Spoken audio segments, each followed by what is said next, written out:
Shalom, Salama Siemi, Shalom. Greetings to all my brothers and sisters, all my Israelite brothers and sisters from around the world. And that's whether you are of the bloodline of Abraham, Isaac, and Jacob, the house of Israel, or you are grafted in under the blood of Yahushua HaMashiach. We know him as Jesus.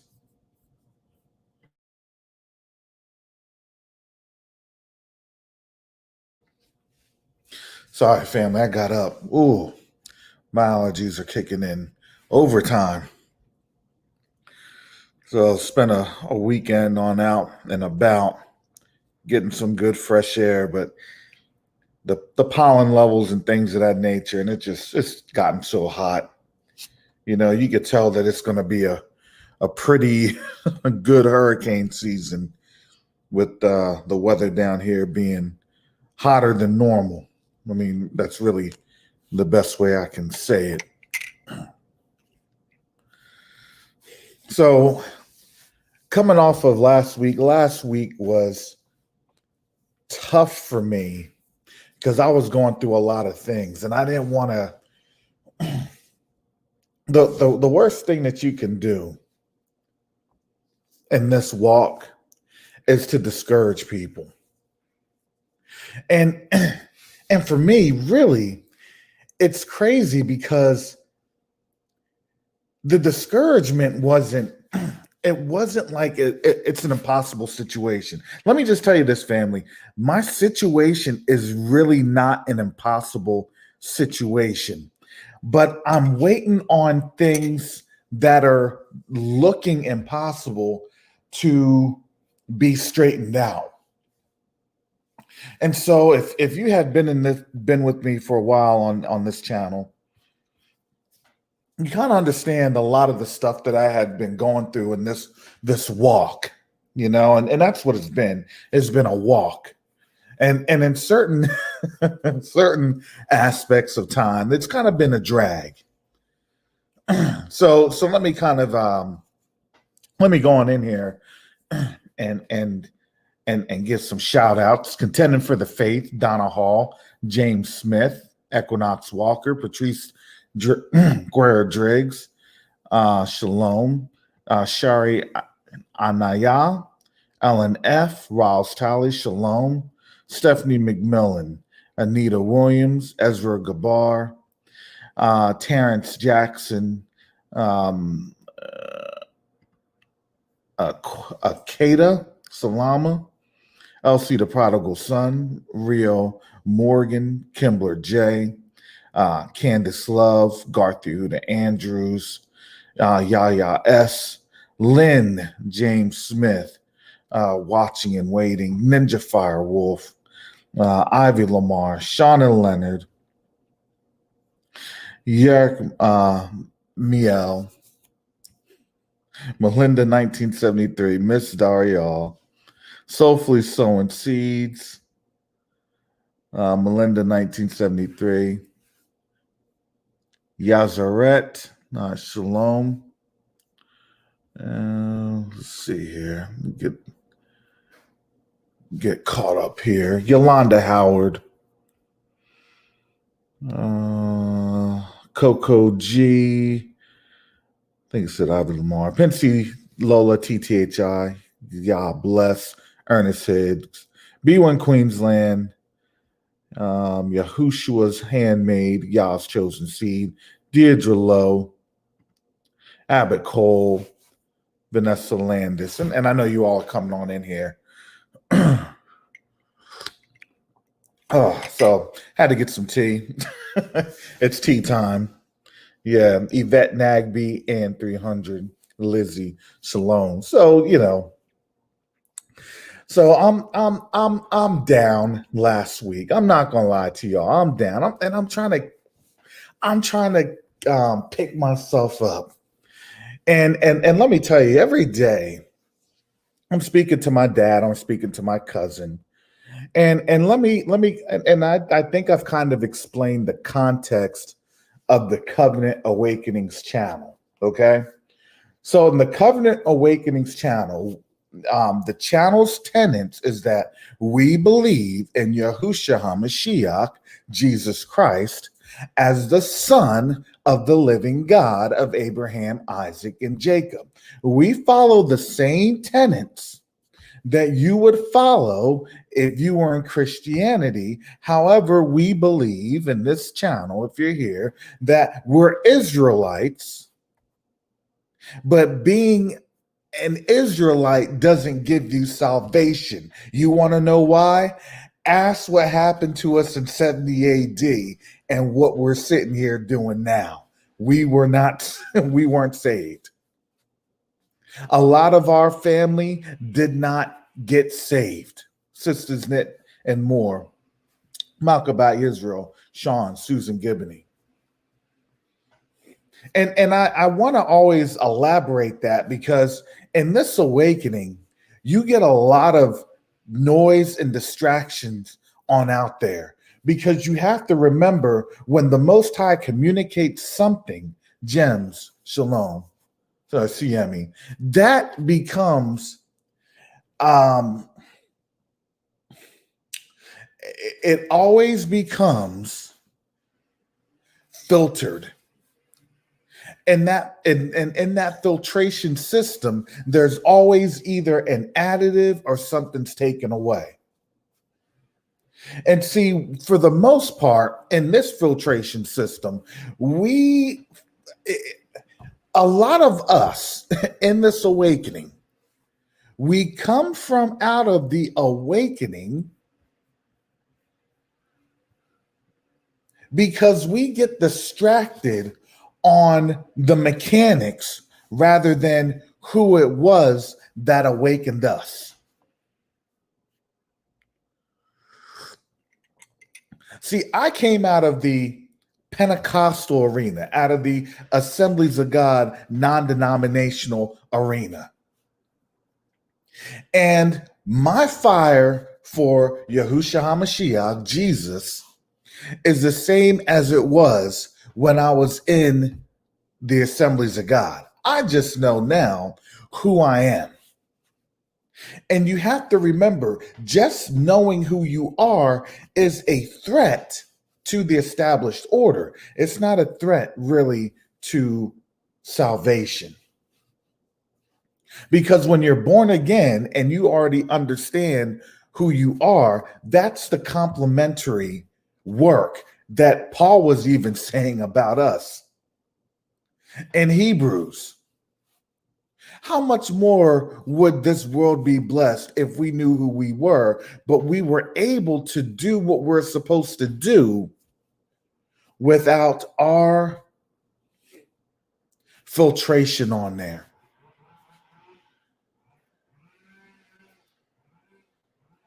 And you see that. You see that. Look, you come on out, you awaken, and there don't think that there's not a reason why algorithms point you to all these other crazy things. Because why? Because the enemy has devised that plan of attack that when you awaken, guess what? You have snares that you're going to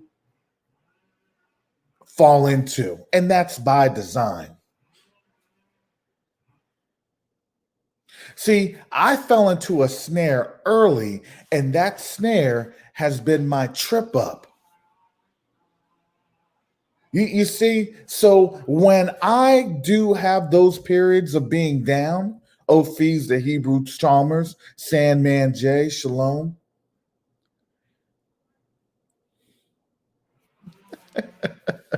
No, I'm not Baptist. No, I'm not Baptist. So when you get out of those snares, when you get out of that pit, well, guess what? You're going to come out of that pit, but you're going to hurt. You're going to come on out and you're going to get busted up. Malinor Shalom. You're going to come out. Now, you didn't stay in that pit of deception. You didn't stay in that pit of vanity. But what happened was when you got up out of that pit, remember, It's like when you fall through that booby trap, you're gonna fall a little bit. You're gonna hurt. Your ankle is going to get messed up, your knees, your back. Things are going to mess you on up because you weren't prepared to fall. Because here's the thing, in this awakening, especially earlier in this awakening, you didn't have a lot of resources on out there that could really be able to help you navigate those booby traps. So when we get into this awakening, what happens is that we come through, we have vanity. We all do, family. That's how it comes. That's how it works.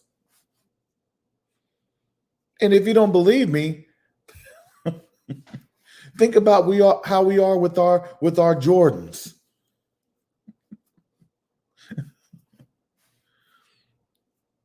With just the things of this world, the Gucci suits, the Ralph Laurens, all of these things.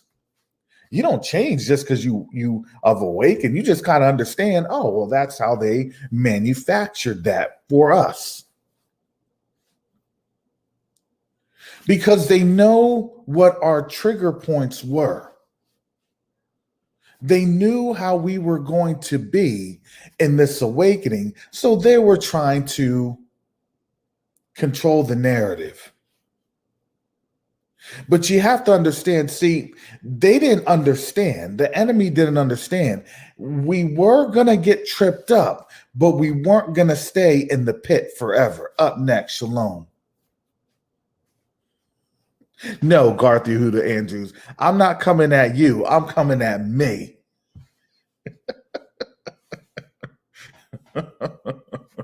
Because I express myself. That's y'all have to laugh because that's what we do. We will work and we will work and we will do to get to the vain things, but we didn't understand how to work and do and get to those things that are heavenly. And it's a different mode of attack. It's a different mindset that you have to do in order to understand what that real success looks like. Yeah, don't step on the J's. That's right, Terrence Jackson.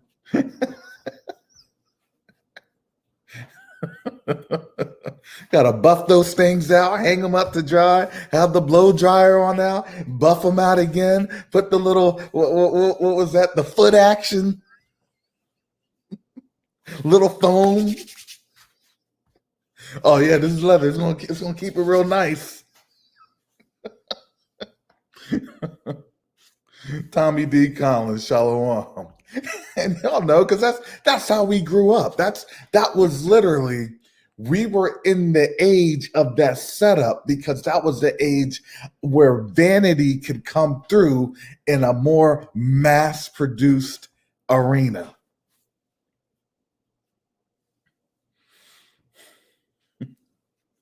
And so right now, in this age,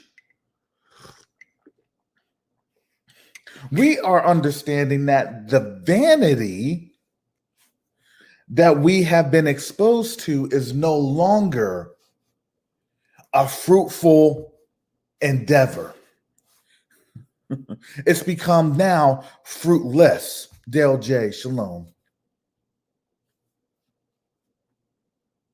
And the reason it's fruitless is because there's nothing that's there in the material that is going to save you. There's not a relationship, a physical relationship that's going to save you. There's not an interaction that's going to save you. It's really now the Most High Himself and that relationship that you have with Yahushua HaMashiach, with Jesus.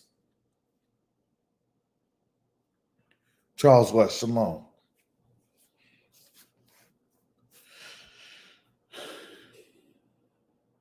And so, as this channel has grown, I have gone through and I counsel with my family, with my dad and my cousin, and they give me that it's a Eurocentric mindset, but I take the bits and nuggets of the Eurocentrism, and then I go through and I kind of scrub it down. I wash it out. My life totally shalom. And I apply it to what we're seeing right now. Because here's the thing. This awakening hasn't been around. In earnest, this awakening hasn't been around for more than 10 years. It hasn't. See, we would get the rumblings, we would get the grumblings, but it wasn't like this. And that was by design. Elion RG, shalom. Because our design was that we were supposed to be in a waiting period. We were in a line. We were in a queue.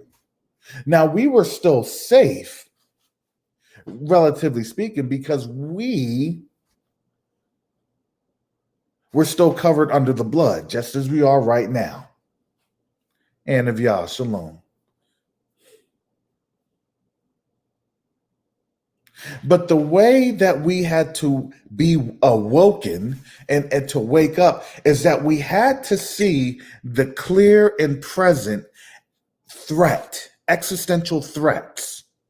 And those existential threats wasn't caused by our hands. It was being caused by theirs, because we started to understand there was and there is an actual spiritual agenda that's there. See, when you understand who you are as the people, then you understand why they are treating us the way that we are being treated. You understand why those murders occur. You understand why, these tactics are being used against us.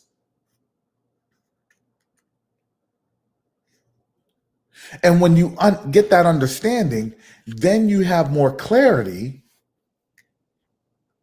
to how to approach the situation. Alberta Henderson, shalom. But you also are understanding that just as we have made it into this transitionary point, we also know that in this transitionary point, a lot of things that we used to value and we used to hold dear are no longer the processes that we go through.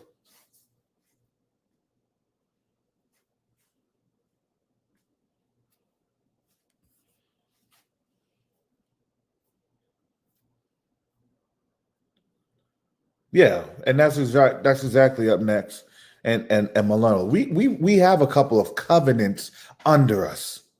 And that covenant of Abraham just really means we're not going to totally be destroyed.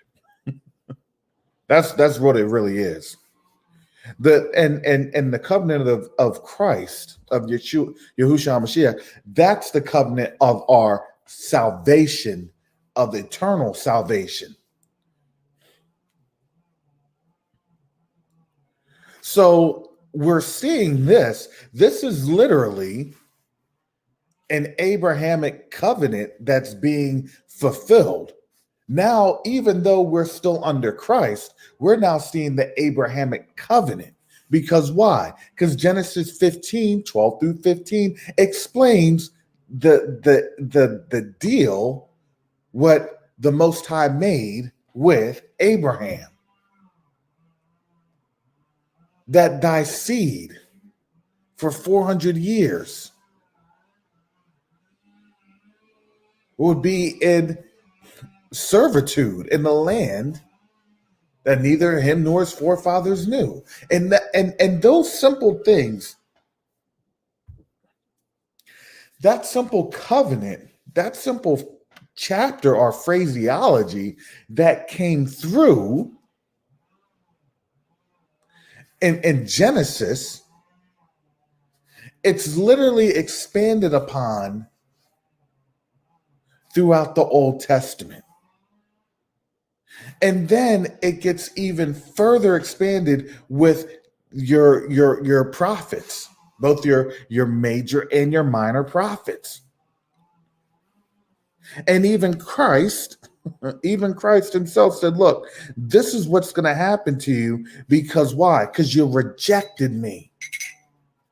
And now you're going to your enemies. See, we don't know the time that we're going to go. We don't know the date. We don't know the hour. But guess what? We went, and then what happened? We have fulfilled and are fulfilling all the curses that was apportioned to us. But it was apportioned to us in the time of our 400 years. And now we're awakening, and that awakening is a shift, because it signifies that something has happened spiritually that is now getting ready to occur in the physical.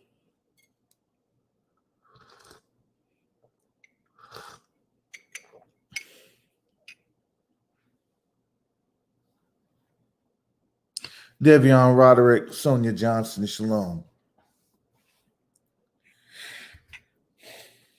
So understand, when we're seeing these things, we're coming from out of a place where we've learned to trust in respects, in certain respects. We're coming from a place where we've learned to trust the idealism or the idolicized manner of Christ. Because when we idolize Christ, it's quid pro quo, this for that. Look, I get eternal salvation because I'm expecting increase. I'm expecting health. I'm expecting this. I'm expecting that. And that has been the measure that they have used. Well, Christ is good because why? Because I got this out of it. I got that out of it. I was able to receive this. I was able to receive that. And you have to remember, see, their measure of blessing was a whole lot different than our manner of blessings. We were blessed with enough. They were blessed with it and with an increase supernaturally. We would always ask, well, how come we didn't get it? Well, you know what? You need to trust more. You need to pray more. You need to do more. And even to the point that it was, well, you know, you can only kind of get this blessing because, you know, you're the curse of Ham, curse of Canaan. You know, it was, well, let me kind of justify why you get a little. And why we get a lot.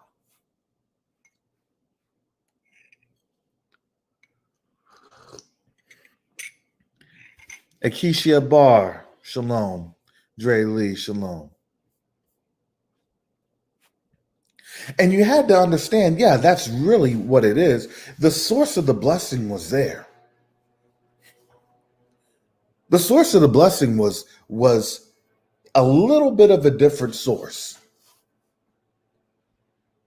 And when you start to really put the picture together, it's like, look, haven't we what? Prophesied and healed in your name. Well, you may have done that, but you really weren't going through the right door.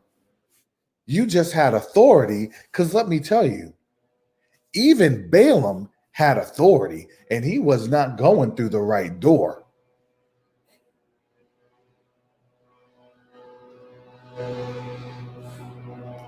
And so these become hard things to really understand and really materialize,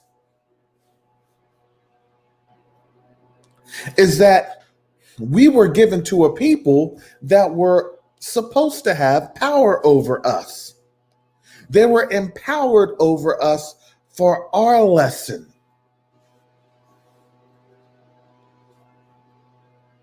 That when we forsook the Most High, this was where we were going to end up.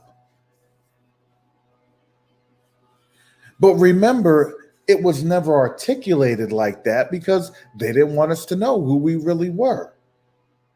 Because if that had happened, then there was going to be problems like we see today.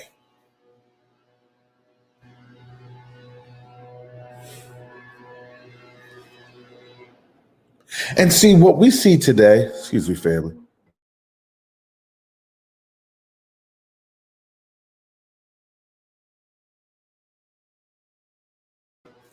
What we see today is no matter how much they try to justify things, they can't justify it.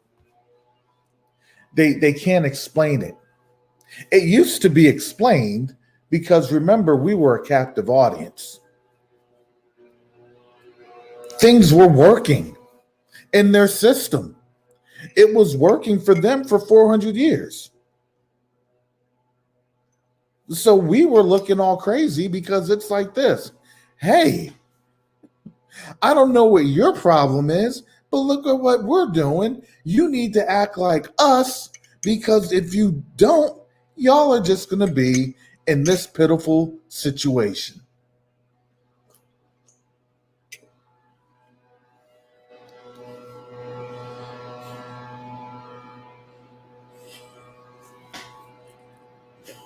Yeah, Manolo, that's one of the things. I told you, I said, listen, the Most High will use our secular family members for his purpose. It's for his glory.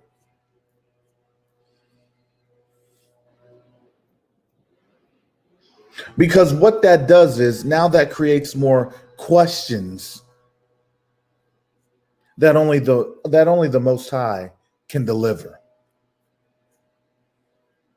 Because here's the thing: once you start explaining the conditions and the situations to people, then guess what has to happen? If you're a sane individual, if you operate with the level of being coherent, if you know that you are in trouble, if you know that you are in need, if you know that you have issues, well, you're going to ask, how do I get out of my troubles?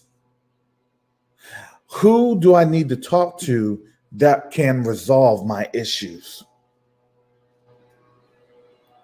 And that's where we're at right now because you have to understand if you want healing, you have to ask the Most High for healing. Barbara B. Shalom.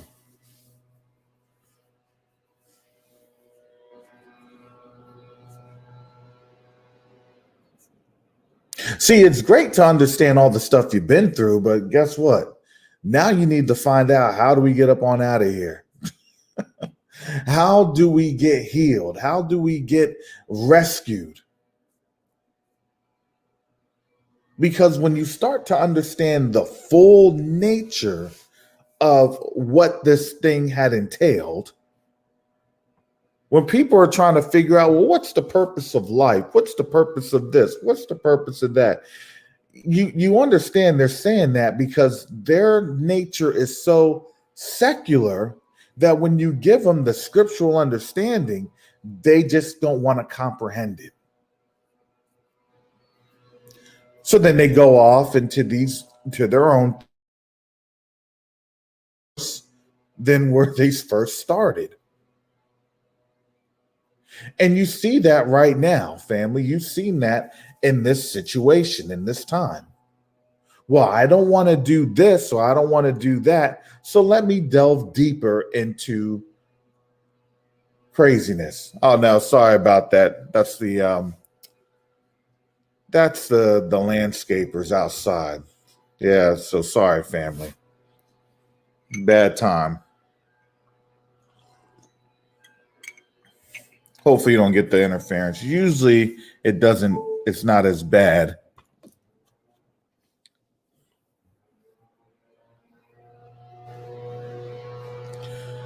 And it should usually last for about 5 minutes. Sorry about that. So as the reality goes, as the shift in the paradigm goes, see, as I was explaining this thing to you all, family, look, they're going to try to boast themselves up with numbers. See these numbers? See these numbers? If you just do it my way, see, step into this and we'll rescue you. Take this lollipop and we'll rescue you. And when you understand the totality of this, and again, shout out to Teo, shout out to Minister Yakoba for yesterday's broadcast. If you hadn't seen it, you really do need to see it. See, you got to understand that as these things have gone on, we already knew it wasn't going to be resolved. It was just going to be a lie was going to be told. And things were never going to be reported the same way again. We knew that. So let's just get on in here and, get things back to normal, quote unquote. But you need to take this or you need to take that. And see, we've explained this thing to a lot of our family members. They understand what prophecy is, but they're trying their best to fight against prophecy. They're trying their best to subvert prophecy. That's how they know things. But see, the Most High already knows the more that you try to fight, the worse it's going to be for those folks that are fighting. Because now when they're trying to trust in something that is man-made, they're not trusting in the Most High. And so I wanted to, so the Most High, he put this verse in my spirit. This is Psalms 37. And the reason that this was in my spirit is because a lot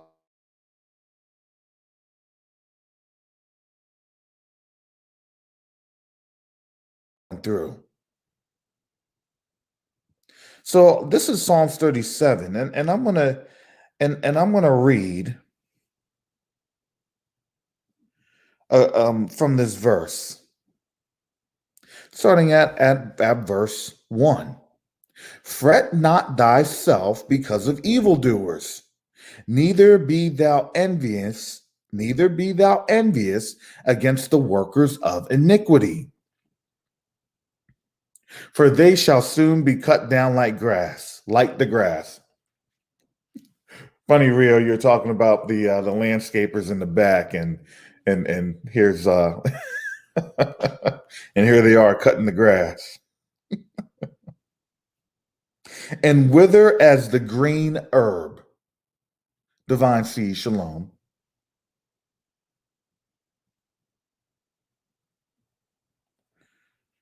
Trust in the Lord and do good.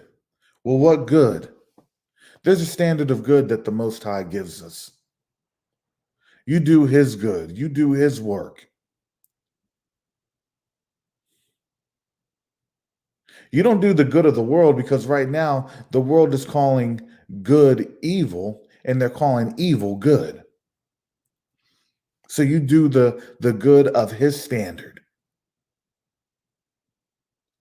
So shalt thou dwell in the land, and verily thou shalt be fed. And here's what they're afraid of. See, they know this land is getting ready to vomit them up. Kevin Garage, shalom. Because you want to know why? Because the droughts, these plagues, all these other pestilences that's been happening. affecting crops. They still have this thing called, it's like some orangish green crops that's still messing up these orange groves here in Florida. And it's not just here in Florida, it's also throughout the United States.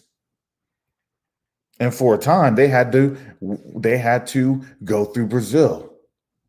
Less than healthy CME. And I remember that because in my little local news network, they were talking about how farmers, this is back in 2014, 15, I believe, and they were talking about how farmers had to um, import oranges from Brazil because it hadn't affected the crops.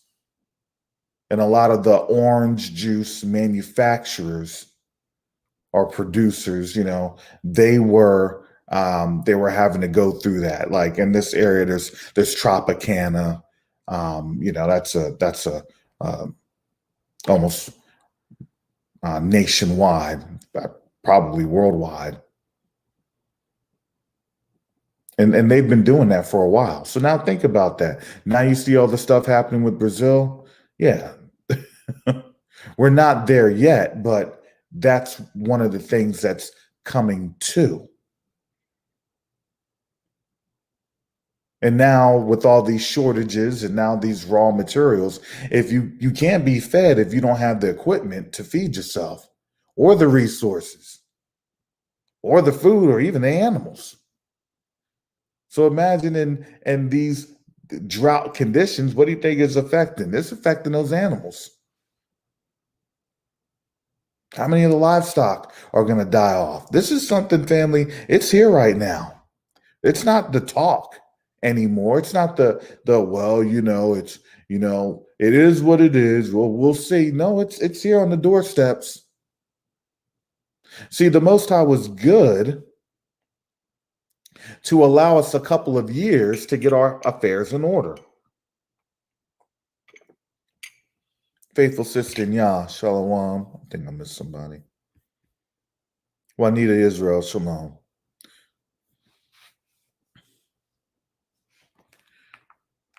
So we get the warnings, and see, we started to sound like Jeremiah. Okay, all right, Jeremiah, sure. Okay, any day, any day.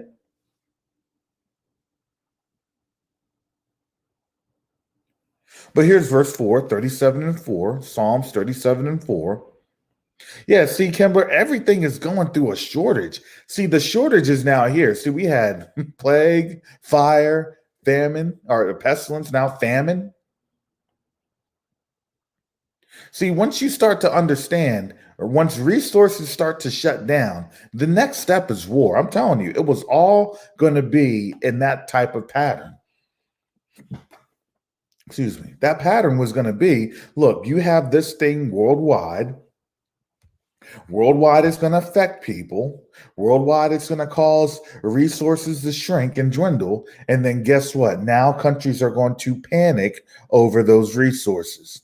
And if you don't believe me, why do you think you're seeing India?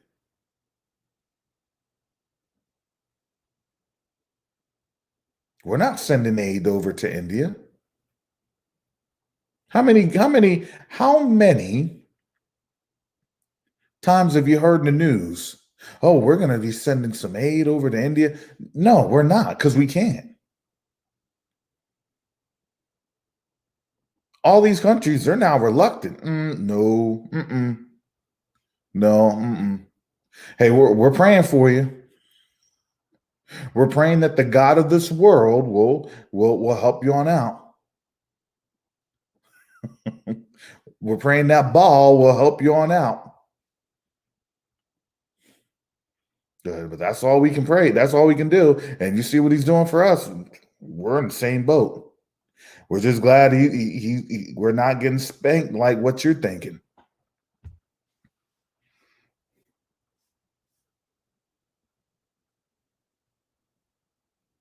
So verse 37 and 4, delight thyself also in the Lord, and he shall give thee the desires of thine heart. Commit thy way unto the Lord. Trust also in him, and he shall bring it to pass. And he shall bring forth the righteousness as the light, and thy judgment as the noonday.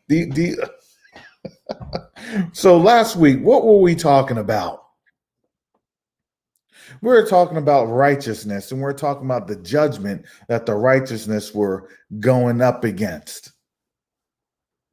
Righteousness was something that it's hard to really attain, because when you understand how these things work, you just can't say, well, I'm a righteous person, and you go from there. No, righteousness means that you are now shining because all your ways are being put forth for the world to see. This is literally in correspondence with Isaiah 60. Arise and shine. So why? So the Gentiles can see the righteousness. I'll read that later so we can get that context. Because why? It's a light. See, in this whole thing, you understand when people are getting this lollipop in the middle of this cookie pandemic,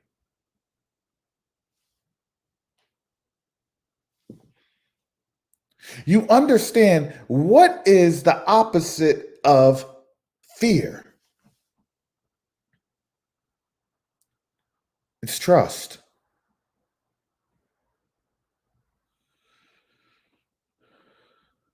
It's trust.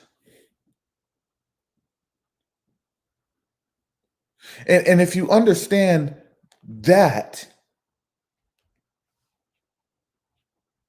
fear is literally disobedience. And see, when I woke up this morning, you know, I I had a song in my mind. I know that was the Holy Spirit that put it there. And if if you grew up in the AME church, I grew up AME until I was about 12, 13, and then I went to the non-denominational. But I still remember from the hymnals we would sing, "Trust and obey, for there's no other way to be happy in Jesus than to trust and obey." You know, it's not a shadow of guilt, not a shadow of, y'all will know. Y'all will know. That'll start coming to some folks. Feel free to tap feel free to type out the stanzas in the chat.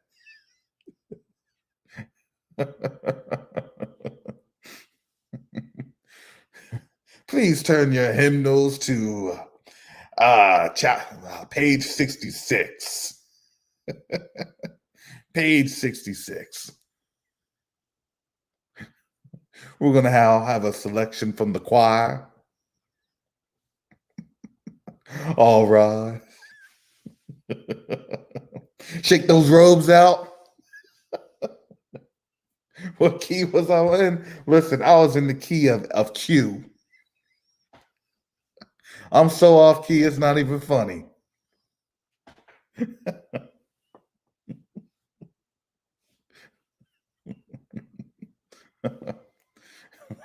I didn't say I was a singing ministry.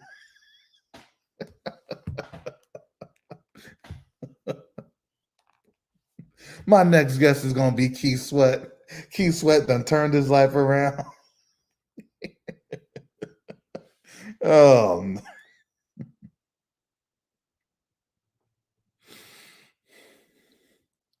yeah, Kim. See, I knew somebody that was gonna know those stanzas. Kimberly J. There you go.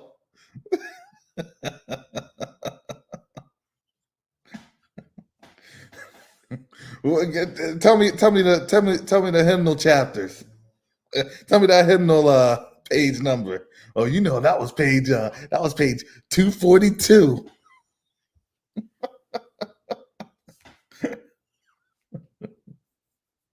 Yeah,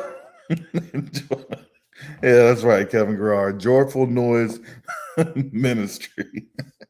Yeah, yeah. See, once you're raised in me, you know that was like that was children's where they where they have it, children's Sunday, grandparents Sunday, deacon Sunday. Oh man.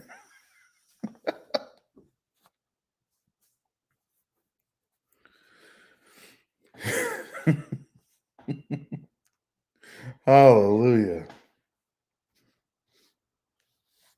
And see, this is verse 6, 37 and 6. And thy judgment as the noonday.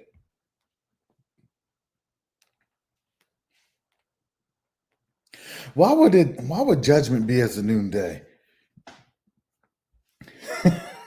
Yeah, yeah, D'Angelo. Friends and family day. Oh man. Now up next, that would be after the friends and family day where you would have, a meal. That's how it goes. Is you would have that meal. Everybody would bring the meal, you know. Sister such and such would be in the little pantry area, warming the food up, keeping it warm. Then after the benediction, people say hi and everything else, and then they go and get themselves a plate and fellowship. Oh, y'all know, y'all know. And somebody will always be having some fried pork chops. Don't even get me started.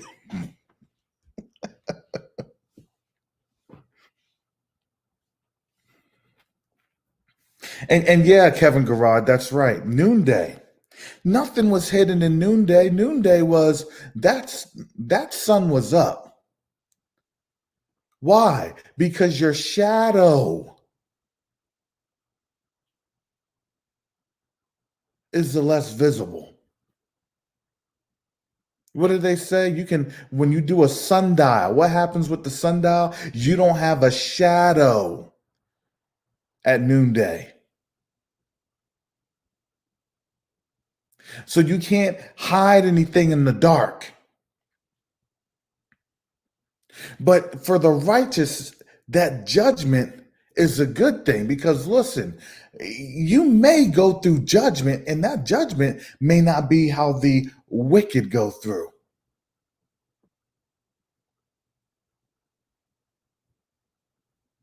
But see, in this time frame, because I'm guilty of this too,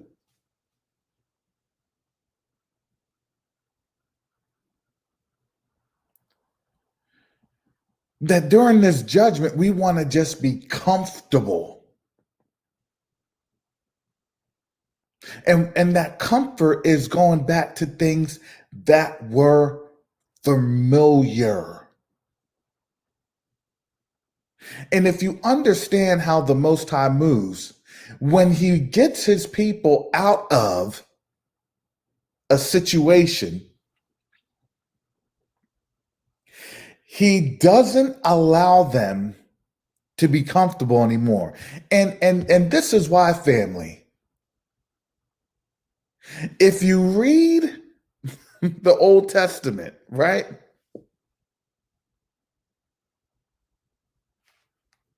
You go into the word, you go into the scriptures, and especially in the King James Version. What happens right after Joshua? You have judges. And why were the judges there? Because there were times to where Israel had fallen away from the Most High. They would be secured, they do everything else, then they start to sin and they start to grin and they fall right away from the Most High.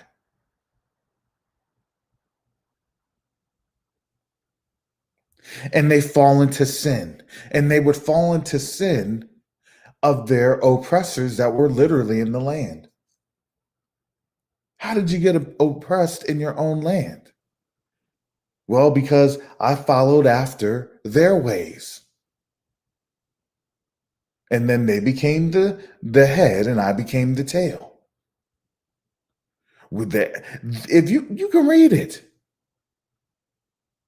they started to become subjugated in their own lands. The Canaanites, the Philistines. That's why they had wars clear up until Saul.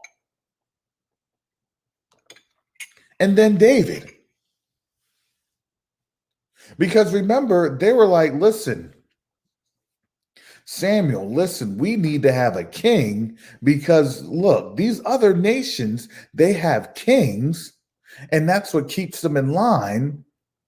It wasn't we kind of think of it, yeah, it was in reality,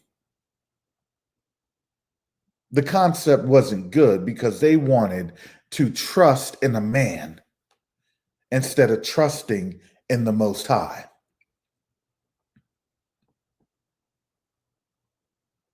So they wanted to have a figurehead of a godlike person. That's what it was. Hey, I want to have an idolized figurehead. And that's when Samuel had told him, he said, listen, okay, just think about this. You're going to now owe him a portion of your cattle, your land, your jewels, all the things that the Most High had given you, but now you're going to have to give to him. And then when he requires your life for service, you're going to have to give it to him.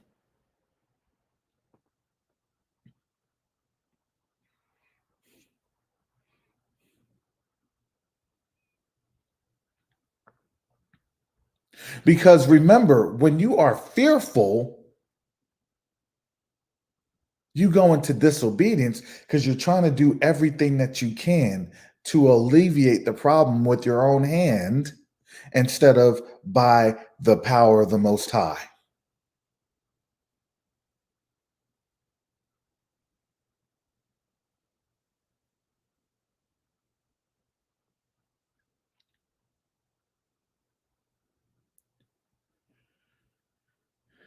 And I'm guilty of that. I fall into that.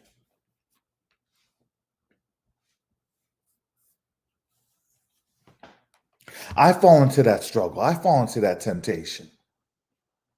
Because you want to know why? We've all been told, hey, you need to do what? Strap yourselves up by your bootstraps, right? Get on out there, do what you need to do, work how you need to work hard, all these things, all these obligatory statements that was in this society that was really contradictory to what the Most High was doing. Shethlah 51, shalom. J High Style, shalom.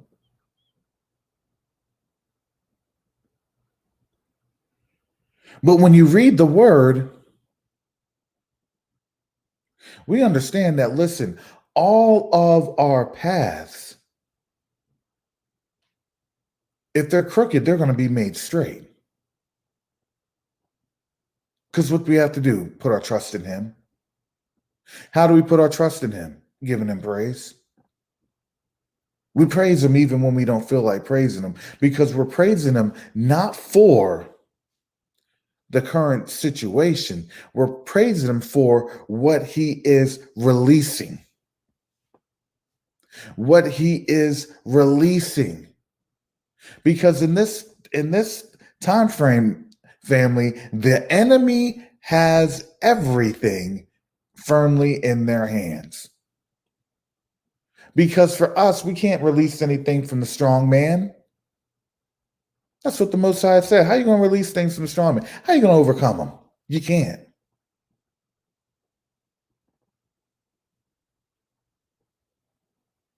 That was always his job.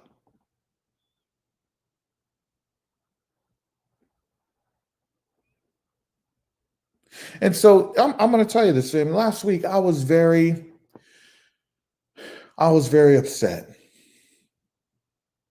And I wasn't upset at the Most High. I was upset at the situation that was going on.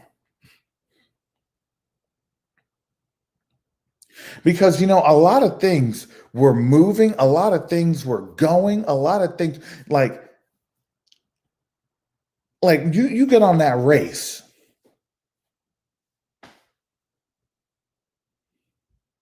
And I don't know if anybody's ever ran distances or, cross country or track. But when you set yourself on out there that you're running, and you know that you're running, you get to those rocky points where you just need to breathe and then try to relax and get your posture going, but you're still keeping your stride up, you're just getting your posture going. And then those couple of minutes, they kind of pass by, you're back into your posture, you're back into your stance. You kind of cleared out your lungs, your lungs became more oxidated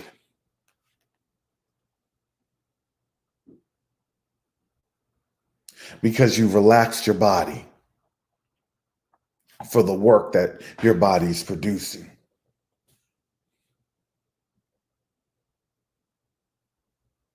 And so, as those instances were coming on up,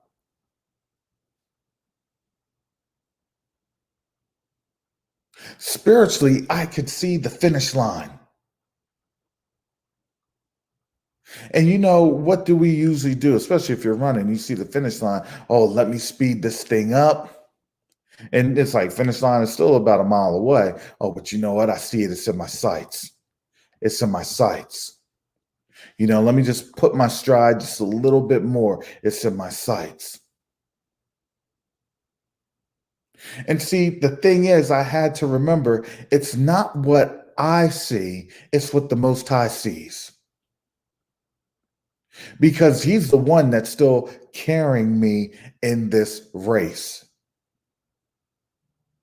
in this trial. And so now, my carnal was looking at, okay, this is the end game. Yeah, I can do this. I can do that. I can resolve this. I can have this fixed. I can do, all these things were running through my mind. Oh, yeah, I can have that knocked out. Oh, man. Thank you, Yahushua Mashiach. Thank you, Yahusha. Because I can do this, I can do that, I can do this. But all the whiles, you didn't understand that there is literally a canyon that goes down, and now you have to set your course to go into that canyon and then start climbing your way up for that final stretch. See, you could see the finish line, but you didn't see all the things that was getting ready to come through because you were trying to pace yourself in the carnal before pacing yourself in the spiritual. And that's what happened to me.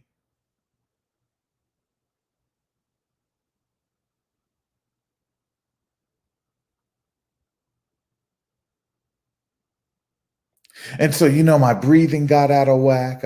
My pace got out of whack. Everything was messing with me. All the things, and it's like, it's the Most High really doing this?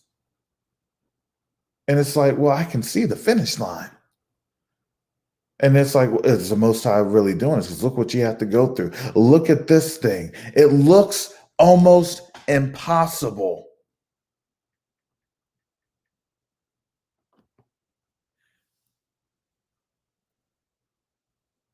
And you know that that's when the enemy strikes because he knows you're so close.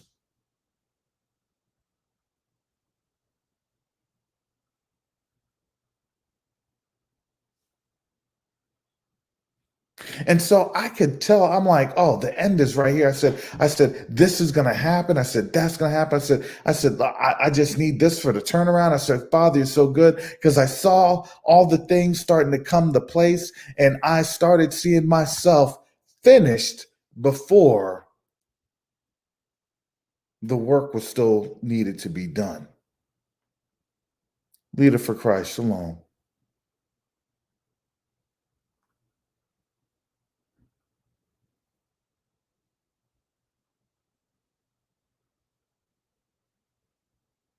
And then when you start to see all of the things that you thought were going to go well, all the things that you saw that the enemy was literally just bamboozling you. I mean, you're going through the race in Death Valley with no type of water cups or anything else, and you got another 5 mile stretch at 130 degrees.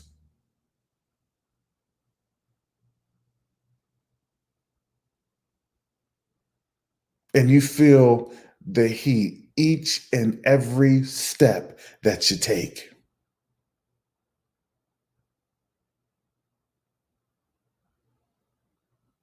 And then you look at it and you're like, am I going to get there, or am I going to give up? Will my body collapse? Is my body even going to make it? And then those are the questions you start asking yourself. Father, I see the finish line, but Yahusha, I need your help. Jesus, I need your help. I can't carry this. My body's breaking down. My mind is breaking down. Are you even listening to me? Because it's so silent now. Because why? I was in my pace, and now I got shaken.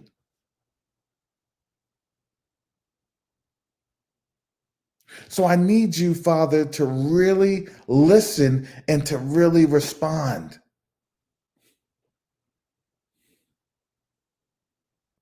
But you got to understand, his response isn't what you want it to be. See, I went through that whole thing last week, and I said, Father, I said, you know what? I said, I don't give up. I'm not giving up, Father.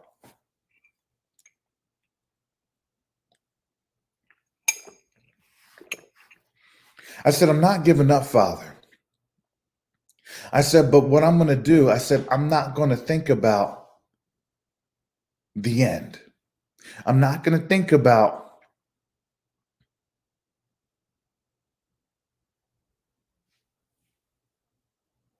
TV, the ET, Shalom.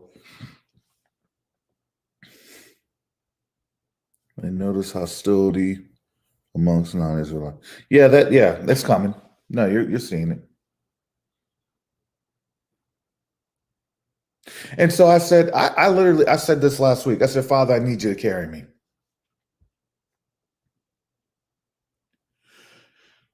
I said, carry me across the finish line. I said, because honestly, Lord, I said, I went super deep into my carnal.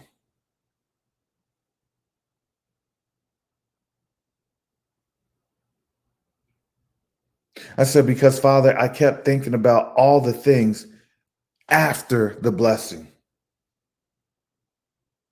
And in my nature, I didn't even pay attention to who it was that got me there, and who it was that's getting me there. And I said, Father, you need to forgive me. Because remember, that's what Israel did back in the day. Oh, we got on out of Egypt. All right, well, how are we going to eat? Where are we going to live? What clothes are we going to wear? Where's our water coming from? See, we have that tendency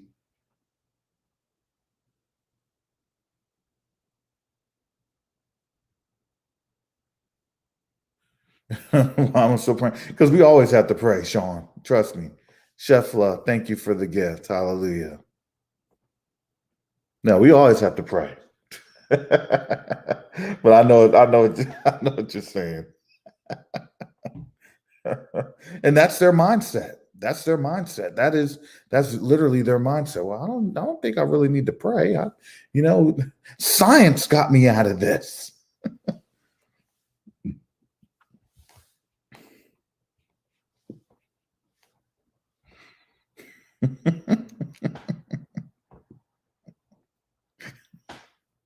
And so it's funny because on the last video on my channel here on YouTube, someone had commented, hey, Brother Karras, do you need any help? Do you need, is there something that anybody can do?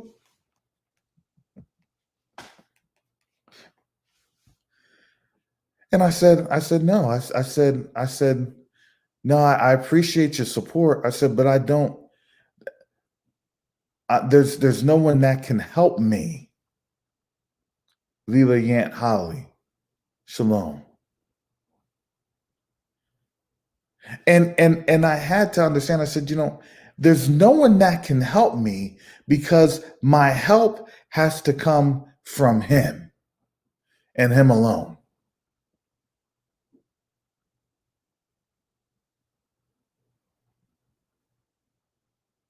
And see, family, that was really something that I had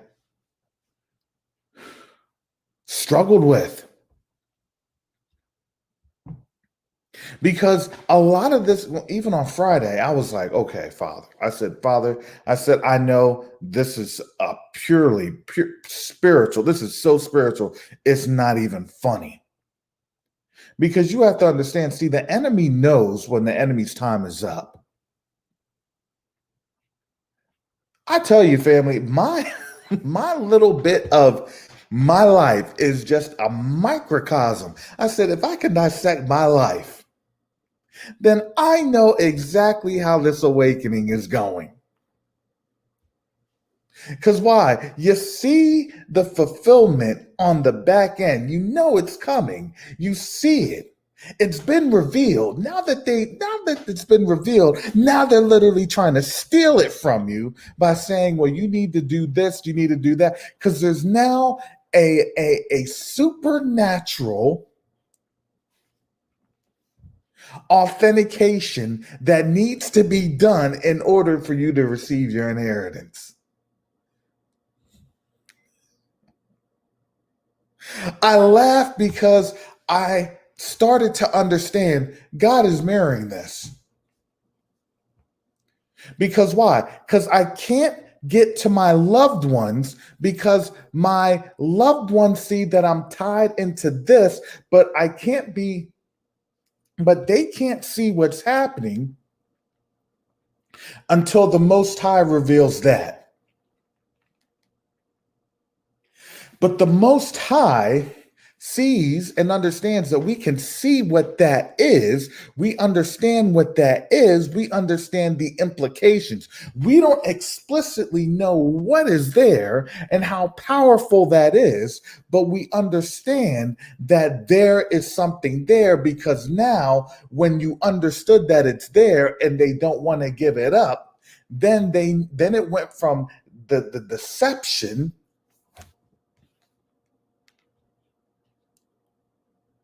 of your belongings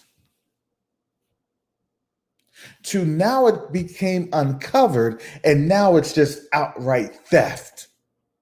But you have to remember, see, Esau is cunning. Edom is cunning. Oh, you can't get that unless you prove this, but you know that you can't prove that because the buildings have been changed throughout history. Things have been torn down and built back up. Addresses have been changed. Doesn't that sound familiar to us?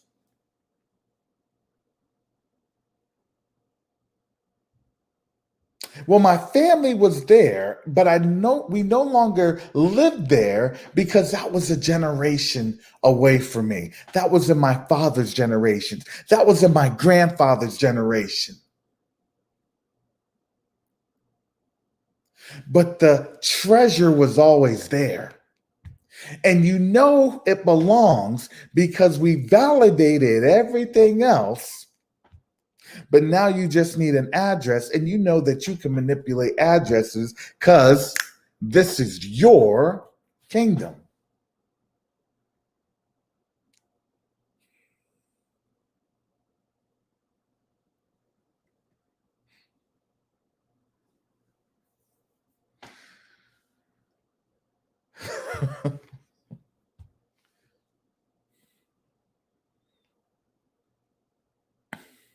And see, what we try to do as a people, we try to bring in experts that's within their system to try to handle the situation for us, but we can't get an understanding of the situation because it's all going to go back to that impossible door that Edom had created.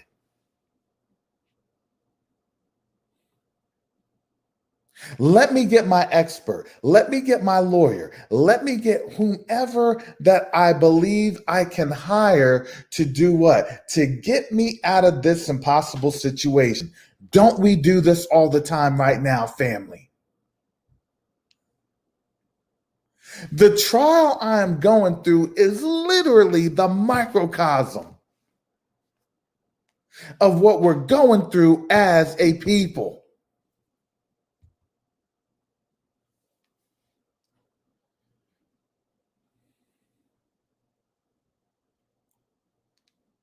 No, you're crazy. Let me set you down somewhere.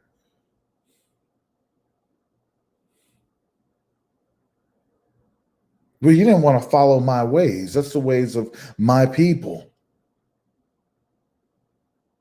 See, you're here. We gave you some good stuff. It wasn't the best, but it never sat right with us. Something's happening. Something's going on. I can't put a finger on it. Something is weird. Something is off. Why? Because you started to interpret things in the supernatural. Because that's how the Most High works.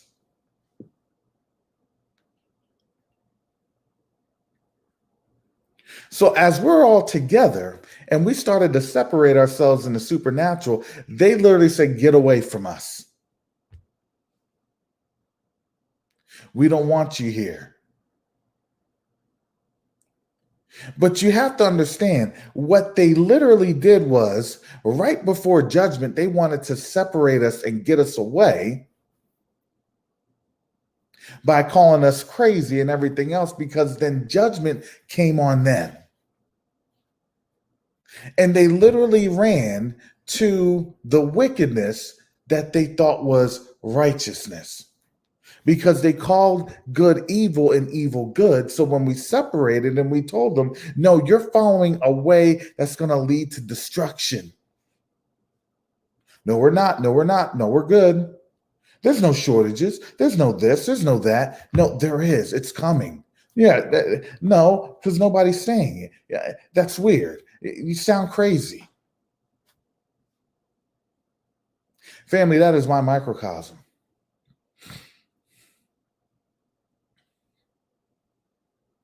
And when they talk about that, that's not coming from us. Is anybody a Wall Street financial analyst? Does anybody here own a Standards and Poor's or some sort of a Dow Jones research company?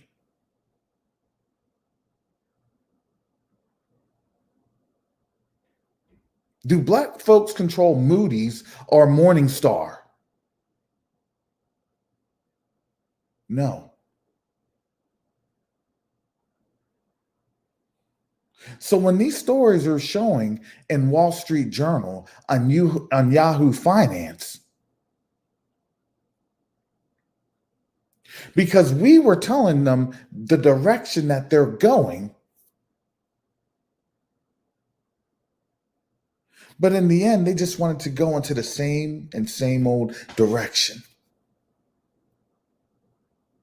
Hey, we're giving you, we're letting you, we're showing this, we're trying to explain this, we're trying to show you this.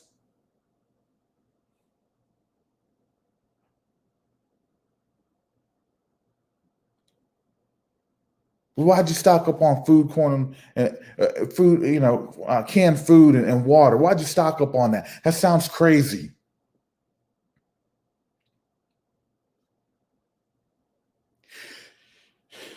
Maybe God gave us 18 to 24 months to get it figured out.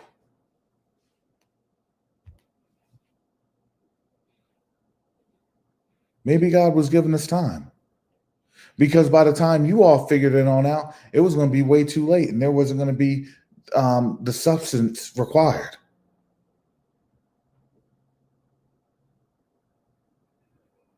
Because why? Maybe he was trying to get the righteous prepared.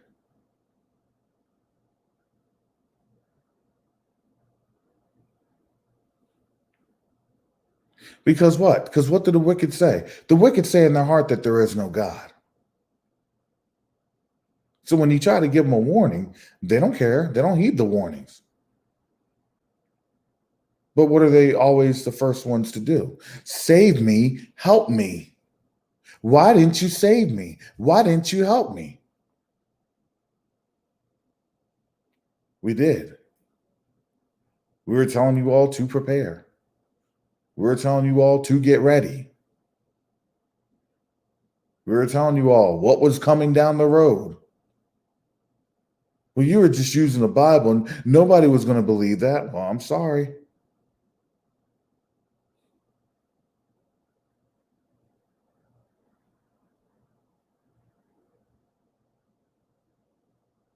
And see, the thing is, in this whole measure, in this whole situation,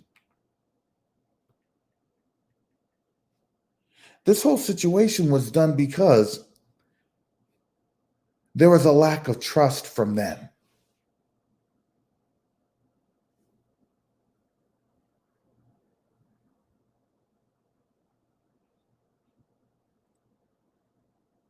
See, they trusted in their own power. But when you saw that their power was starting to wane, then you had January 6th. January 6th was what showed you what it looks like when their power started to wane.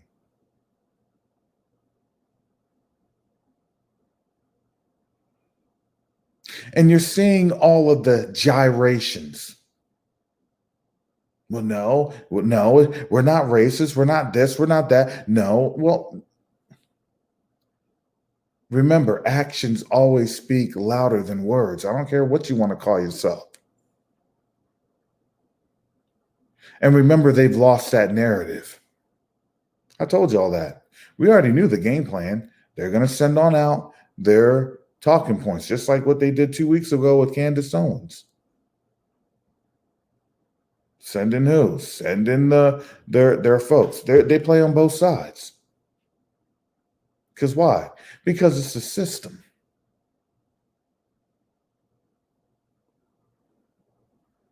See, when the system starts to collapse, what happens is that everything on both sides start to coordinate. And then you understand, once they start to coordinate, then they synergize. And once they start to synergize, then they go for the coordinated effort against the people that they've always had an issue with. Because why? Because they understand that is their last opportunity to strike before their power is diminished.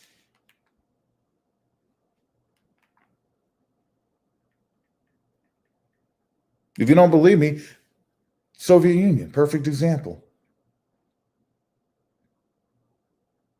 Who was always a thorn in the Soviet Union side? Literally, it was always Afghanistan.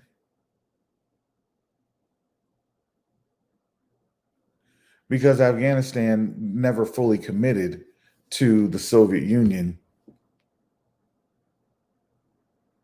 like all the other Central Asian states. You had Kazakhstan, you had Turkmenistan, you had Tajikistan, Uzbekistan.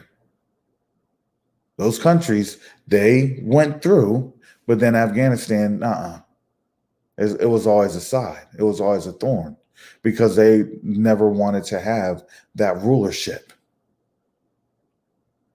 And so as the Soviet Union started to really diminish, because it was getting more problems internally, because they didn't know how to have the resources. They didn't know how to utilize the resources. Because in a communist system, the oligarchs get the money. And resources are more constrained because they can see what's going on. What do you think is happening right now when people are like, oh, all these billionaires and stuff are all popping on out? Oh, wow, it's a good thing for the economy. No, it's not. It's never a good thing for the economy. When you have all these billionaires, those are the oligarchs. Because what are they doing? They're positioning themselves. What's Elon Musk doing? Positioning himself. What's Bill Gates doing? Positioning himself. What are all these other, Jeff Bezos, all these other folks? They're positioning themselves. Because why? Because they know that the collapse is going to be, it's very near. But see, nobody wants to go through and actually have a historical analysis, because you want to know why? It hurts.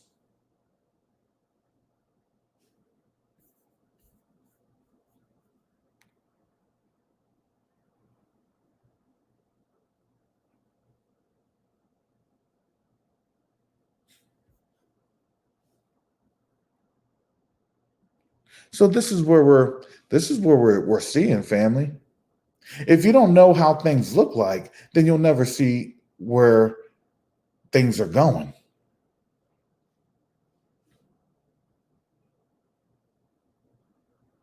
But because we're telling them, no, this is what the scriptures say, this is what the word says. Well, I don't believe that. I can't see it happening. See, all the stuff that they didn't see happening, that they couldn't comprehend happening, it's been happening to them. I don't see judgment coming. They said that in 2019. Because remember, we were being mocked in 2019.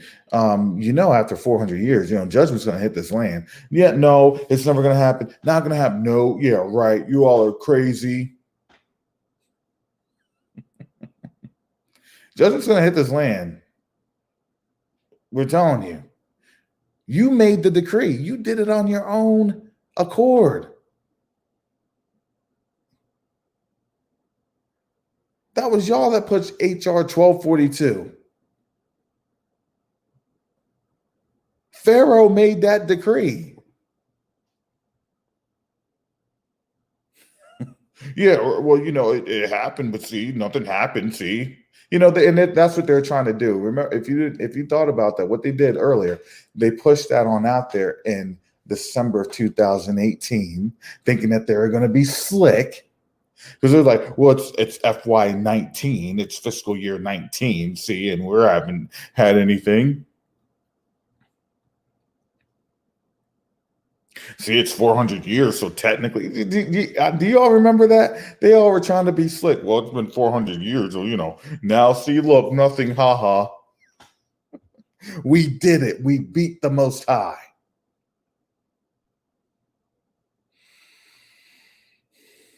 Essential growth, shalom.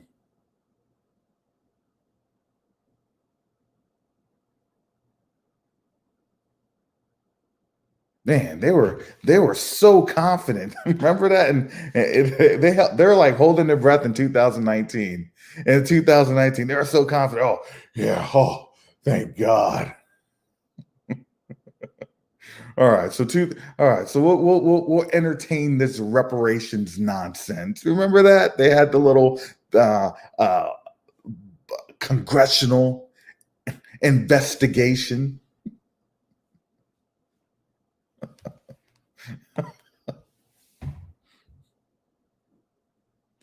Man, they were like, "Oh, see, nothing happened. Woo, we're getting out of 2019. Look, okay, there's some black folks that are a little mad about reparations. Whatever. They were flying high.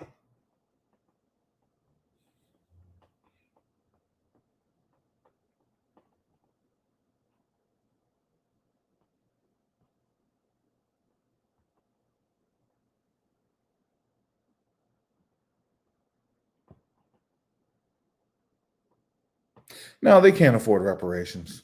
No, you don't understand the actual concept of reparations and the World Bank. No, they can't afford reparations.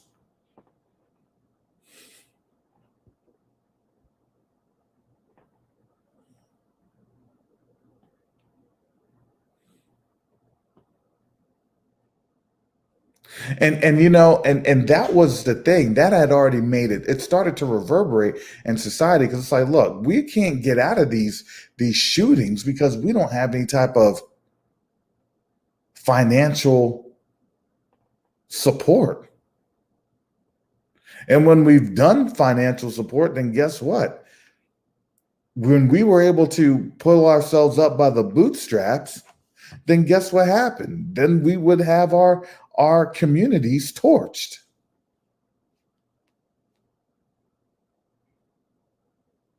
You would have the mobs torch. Now the mobs just turned into police officers.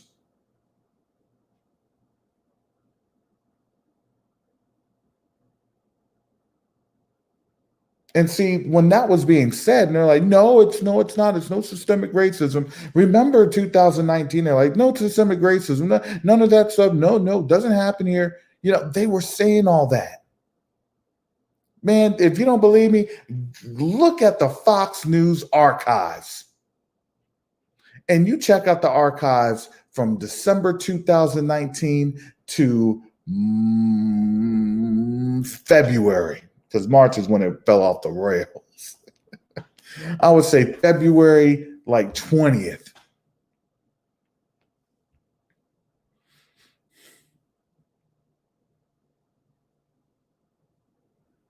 And remember, listen, Trump was literally, he knew he was going to be cruising to another victory.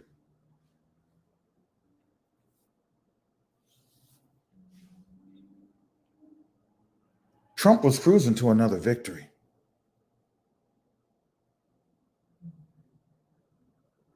But see, remember, when we were telling them in August, late August, 20 and some odd Negroes landed at Point Comfort.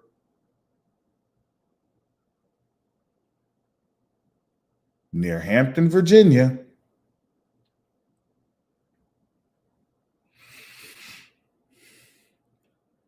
What was going on at that time in China?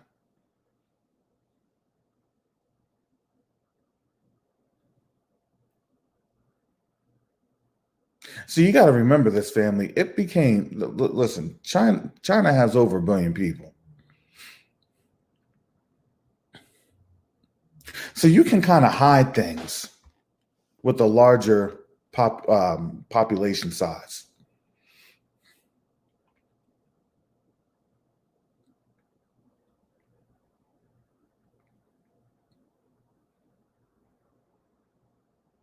But the problem is they couldn't hide it anymore. It took them about 3 months.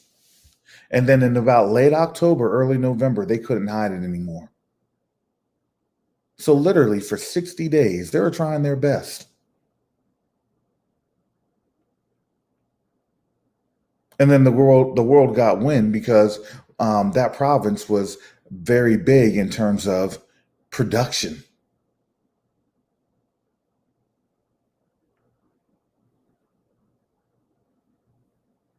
So as that cookie started to really get started, remember here is, hey, everything is fine, nothing to worry about. Yeah, we saw the reports. This is what Trump was saying. Yeah, we saw the reports, but we're not, no big deal. And there's like, it's just a bad flu. No need to panic. Remember, that's what he was telling people. And then our community, we had said this. We said we need to start praying, and we need to start praying now, and we need to do what? We need to prepare.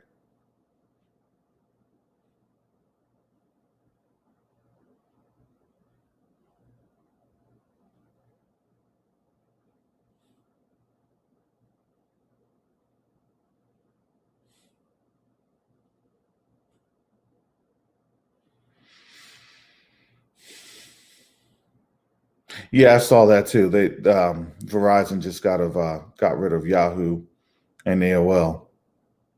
They're listen, family. It's here. It's real.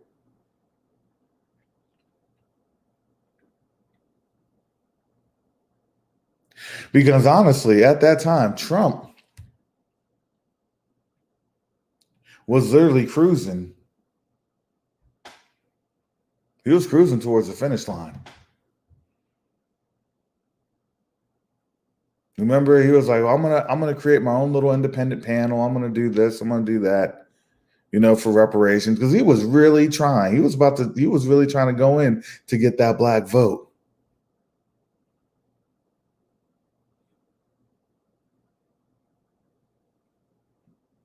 But when the pandemic happened, when the cookie got here, it derailed him.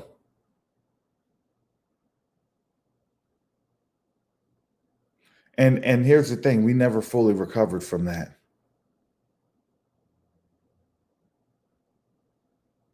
We never did.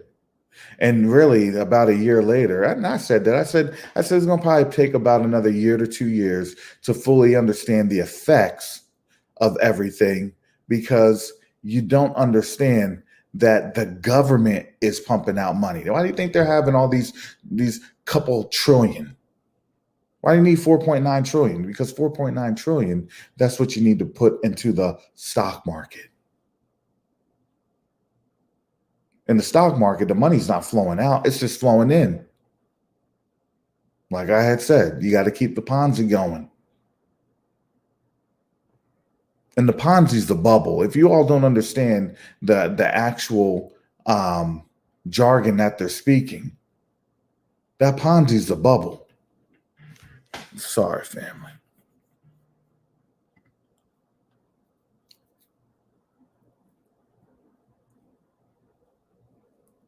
NL, Salama, Leela Gant Holly, Shalom.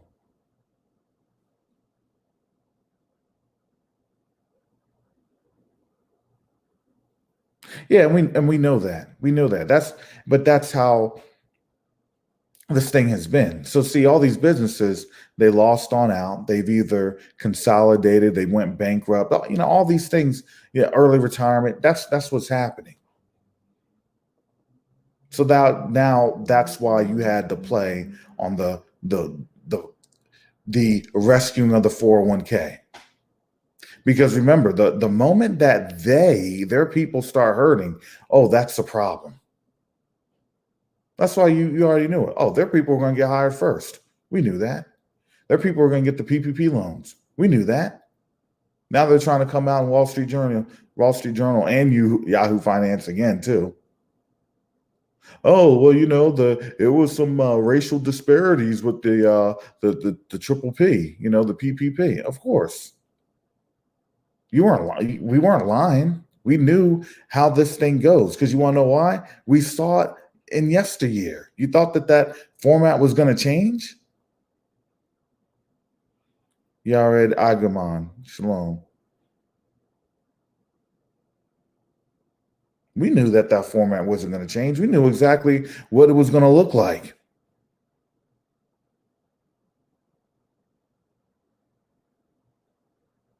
And now we already said, look, we know what's happening. We understood what's going on. We know what's being done. And see, now they're trying to say, well, we're going to try and have transparency. Well, it's transparency, but that's the too little too late.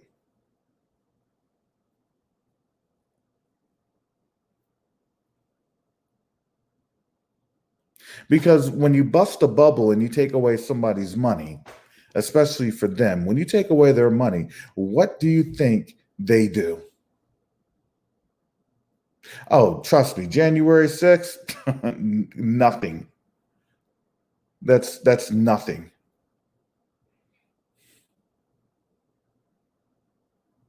Because why? Because that's how retirements are tied in.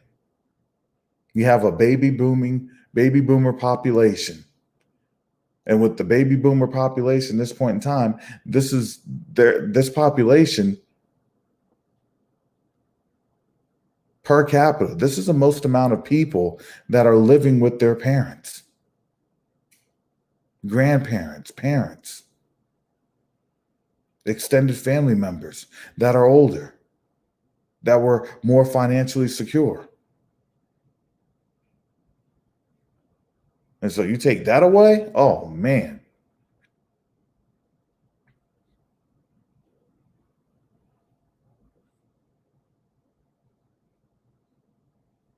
But you got to remember, that's where they trust in. And that's where the problems occur. Hey, I'm not asking it. I've always told this to people. I don't ask people to trust in me. Look, you put your trust in man, you're done. Even with my loved ones, I said, look, you don't believe me? Read this word. Read the scriptures. Look, the word never changes.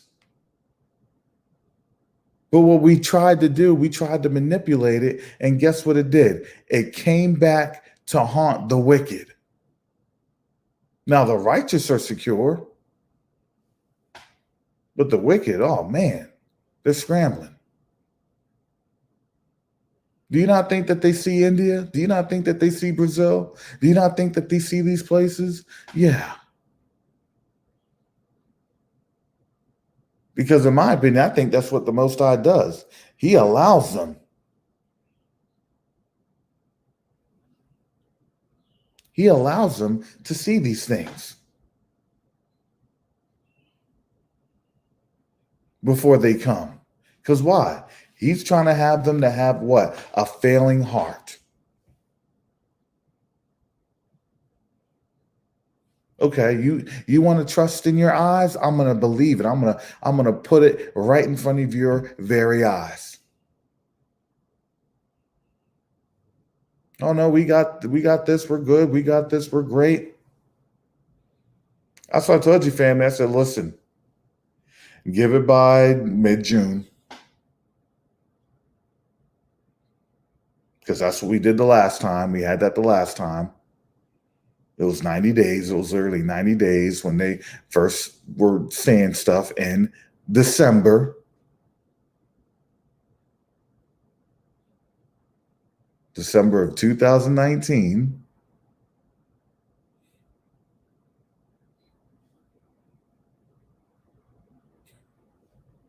And then by March.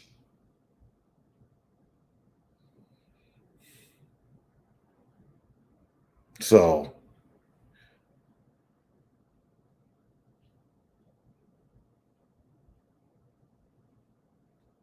yeah. Yeah, watching, waiting, exactly. Yeah, they're sitting there because these folks they're losing their jobs. This economy didn't come back, it didn't spring back.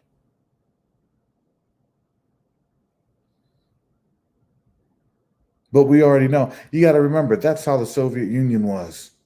When people are like, well, how did the Soviet Union fall? Shoot, back up until about 1988, everything was fine. Shoot, you had Rocky movies talking about fight and drag off. That was the pinnacle of power. You had Iron Eagle. You had all these different movies, and next thing you know, it just collapses. And then the whole bit of the movies was, now we need to secure, yeah, Ivan Drago. Yeah. Now we need to secure all the plutonium. And they still have movies about that to this very day.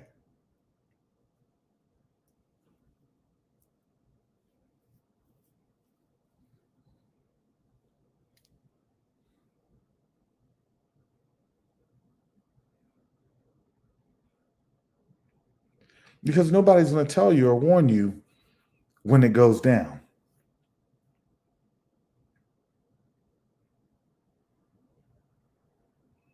Yeah, it was after Dolph lost the slide. That's right.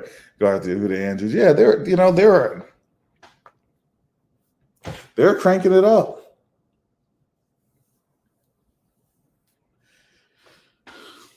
Those propaganda movies were cranking them up. They're cranking them out.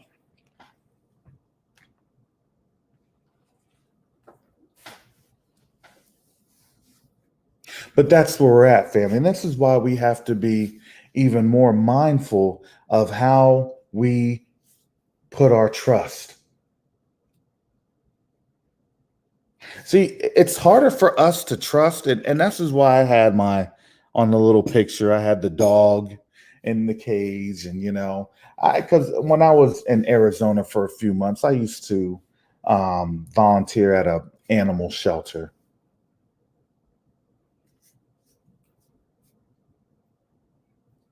And when I saw those animals and the abuse that they'd go through,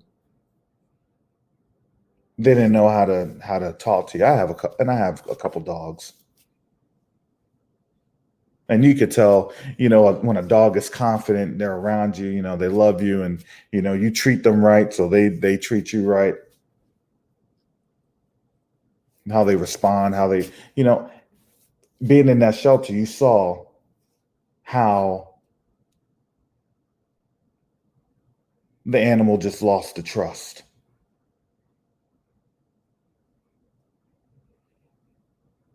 And so when you're trying to talk to the animal and you're trying to coax the animal, you always have to give them, like a couple treats, and just try to have a caring voice, because they understand the inflection.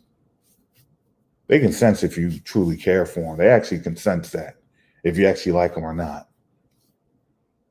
So I'd go on in there, stick my hand on out, say, hey, talk to the dog. Hey, how you doing, boy?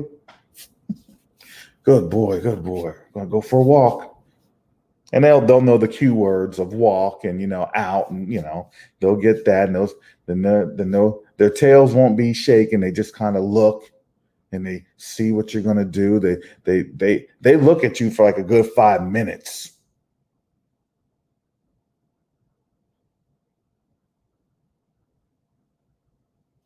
Like, what are you gonna do? You gonna hit me? What's that leash? What are you gonna do with that leash in your hand? You gonna beat me?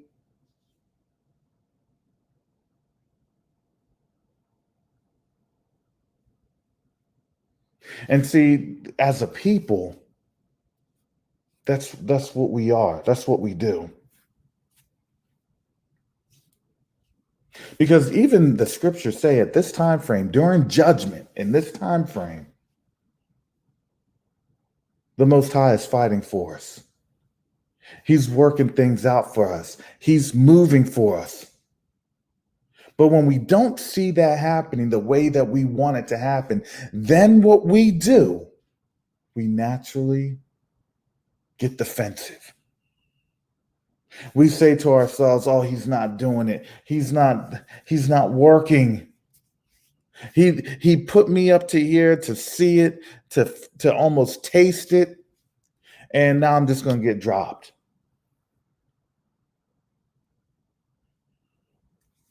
And that's right, truth be told, yeah. Trust be the man.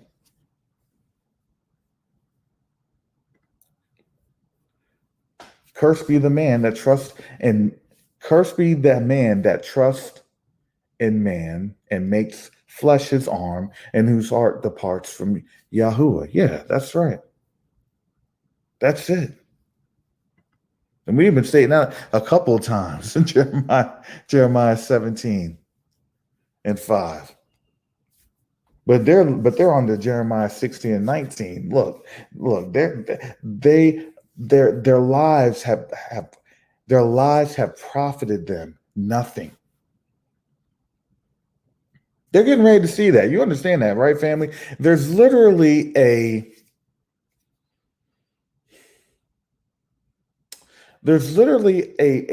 game plan that the Most High has, because the game plan is to destroy their gods. It's let me explain this, family. Now you got me going there. As I told you, I was going to get into Isaiah 69 or 60, and let me bring this one out.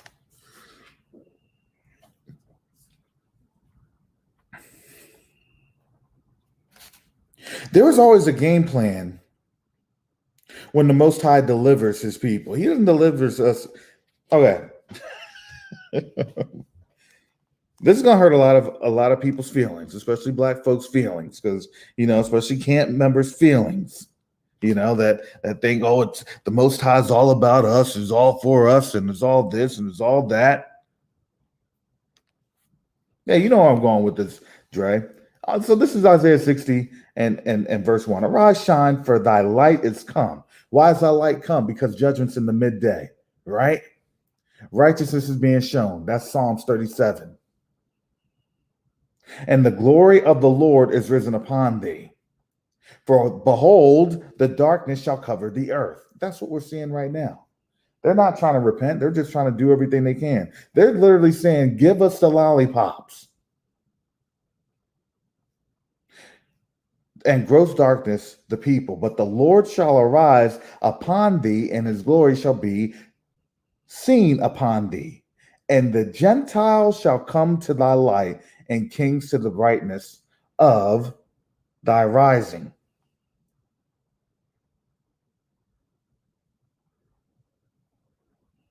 And see, the thing is, if it wasn't for the Most High's glory,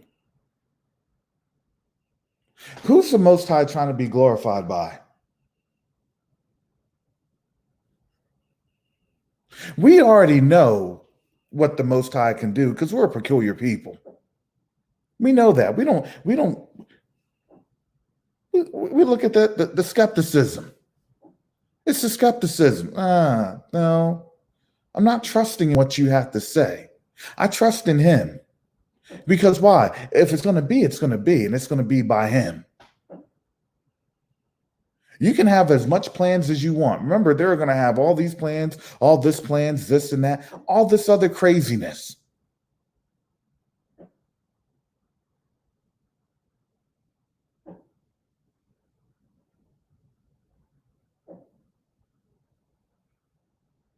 But what we do, we look at it and we're like, okay, we know how you all do, but we're not going to fall for the okey doke and the bait and switch. See, we've had a 400-year history and a track record that it's not going to change because you said so.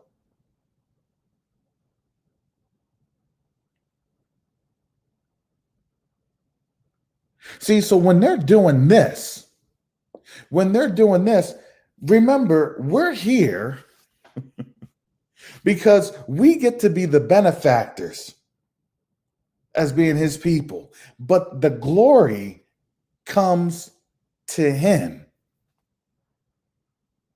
because he's destroying their gods. Are we destroying anything? No.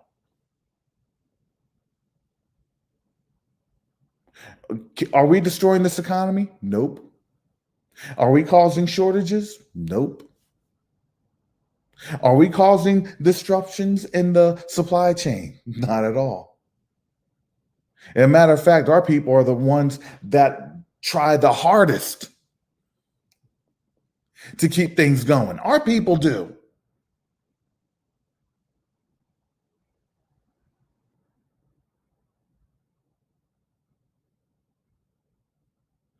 Yeah, Sean. Exactly. Yeah. Okay.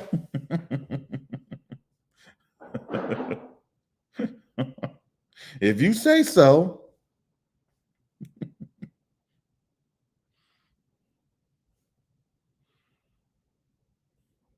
But that's where they're on at. And see, you got to remember, see, they were trying to lean on us really, really hard. Get the lollipop, get this, get that. Wait a second. Why are we going to trust you when 50, 60 years ago we had the Tuskegee experiments? We've had all these other things, all these experimentations that's dated back since the time we got off of the slave ships. And now all of a sudden, no.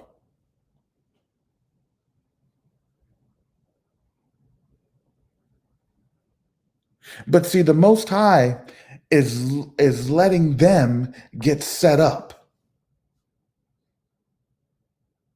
If you notice that, we see that they're letting them fall into their own trap. Because by design, we are a very fearful people. And that fear was supposed to be used against us, especially in this time, to just run on over for them to save us.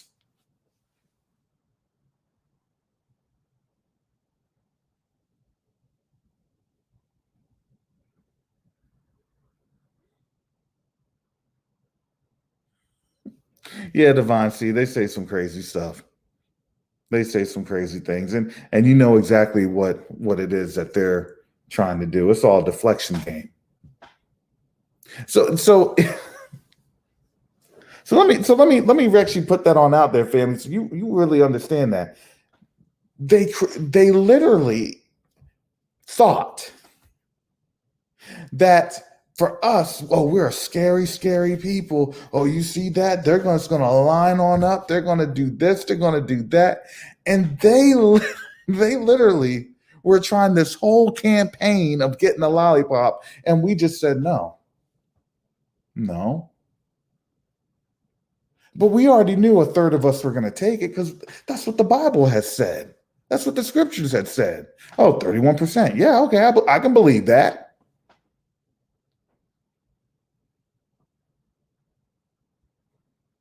Yeah, a lot of us aren't going to make it. Okay, I believe that. A lot of our family members aren't going to make it. Okay, I believe that. Now, Father, I'm praying that you cleanse them, that you heal them. But I do firmly believe that. Because if you notice now it's, well, we're going to make this thing mandatory because you want to know why? Because they're running out of time.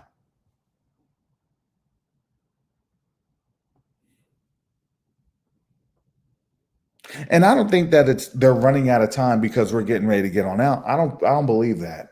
I believe that they're running out of time because now they're going to get ready to go into the next iteration.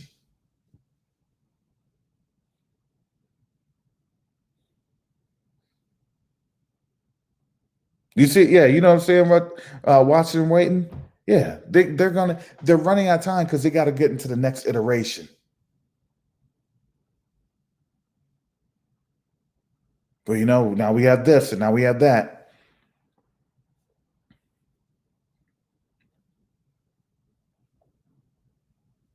And you see that because we know every single time there was a plague, there was a lull period. Okay. The Most High is telling his people, you have grace. You have a grace period. You better get your stuff together. This is a grace period. Don't waste it.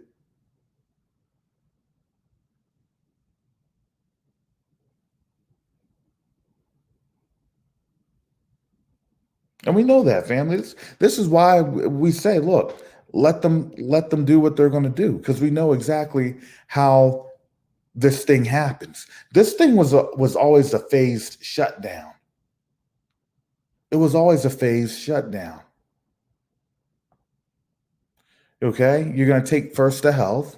Then when you take health, then that's fear. Then when you fear, then you're going to constrict resources. After you constrict resources, then you're going to divvy out to whom you see as the quote unquote best. ones to have it. Then it's going to be disparaging in the population. And then it's going to be an internal conflict.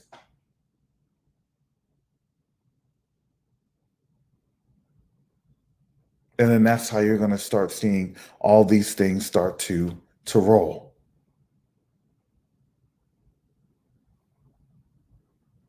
Look, it takes people to get to that point when the swords come out. People just don't want to get the swords out just to get them out. No. They have to go through certain stressors. See, for us, we've literally gone through this, and it's in our DNA. It's crazy because that's literally been programmed in our DNA. Oh, okay, you can stress. Well, just keep holding on out. Keep holding on out.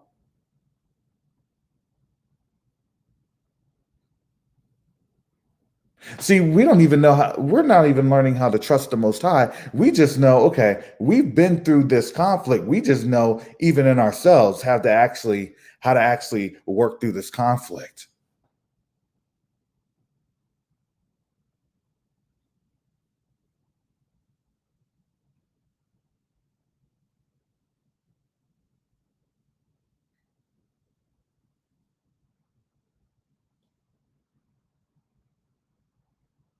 Yeah. So these folks, yeah, you're right, Malin. These folks are now going through it. They're going through these folks, they're taking the bait, right? The fishers. What do you do to fish? Fish have to take the bait. But then they look at us like, this is coming from out the word. Well, I don't believe that. Why would God do this? Why would all this happen? They give their little defunct rationale arguments.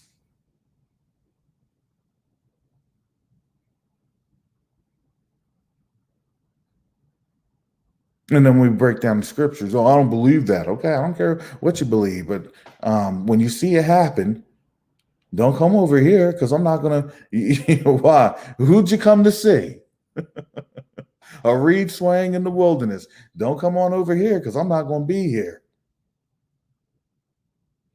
Am I going to be in this location when you know it's gone? When you see and you realize what's happening, it's too late. It's too late for you. I don't know what to tell you. I tried. Hey, I tried. I tried to help you. I tried to explain it to you.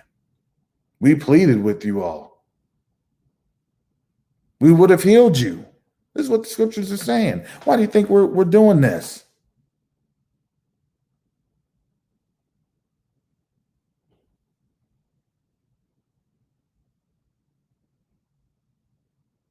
We're not just on out here trying to be, well, everybody's going to go into destruction. Well, if that's on your heart, then that's what you're going to be led to.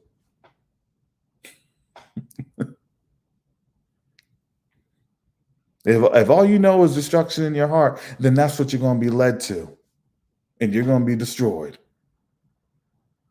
That's why it says, why? To not scoff upon the destructions of your enemy. That's the scripture.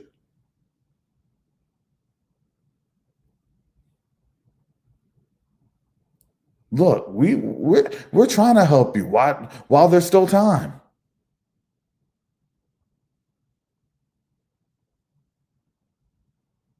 But we know as this time is closing out, look, y'all even admit these are the last days. Well, then what do you think is happening? Why are you even given that type of prognosis? Well, I think this is the last days. Well, then tell me, what makes you think that?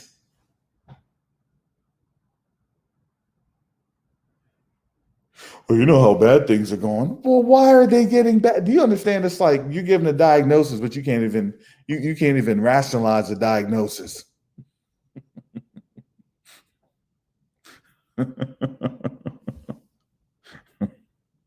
He's got a broken arm.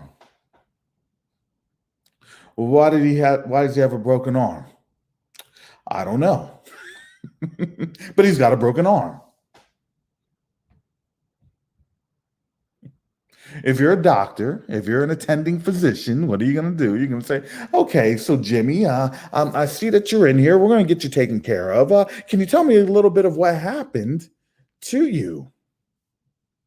Well, I was riding my bike. I hit a curb. I fell awkward. I landed, and the way I landed, I hit my arm. And then when I got on up, I felt, I wasn't able to do the same thing with my arm. It hurt a lot. I went inside. I talked, called for my mom and dad. I was kind of scraped up. I was crying.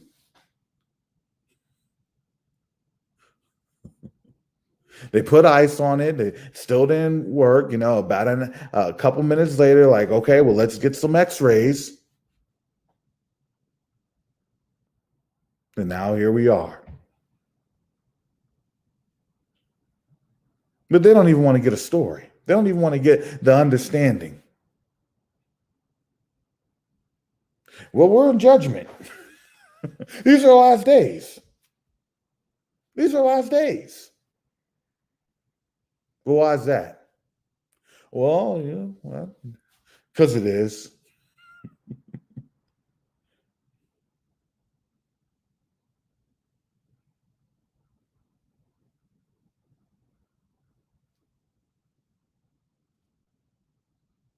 Yeah, and that's the thing. Yeah, no, you're right.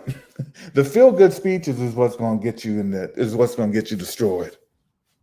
There's no feel-good about this. There's no feel-good about this. Why was destruction coming to America? Well, it's all vanity.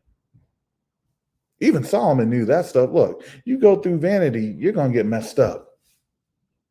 I learned my lesson. Trust me, I learned my lesson with vanity. I came into this truth. I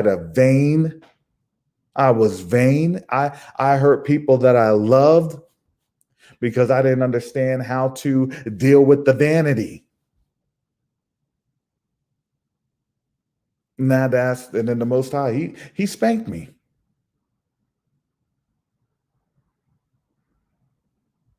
And I'm glad he spanked me. I'm glad he dealt with me. I'm very glad he dealt with me.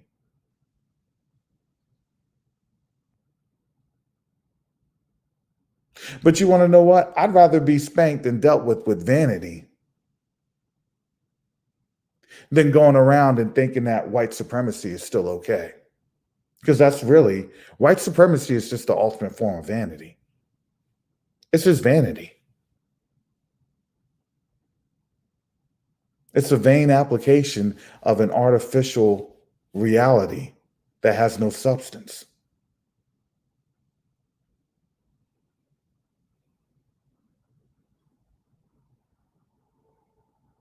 I mean, think about it. How supreme will you be if you're going through judgment? They're dealing with that every day. Well, it's my whiteness. Okay, is that whiteness going to save you from a food shortage? Will it save you from drought? Is it creating rain for these droughts in the West?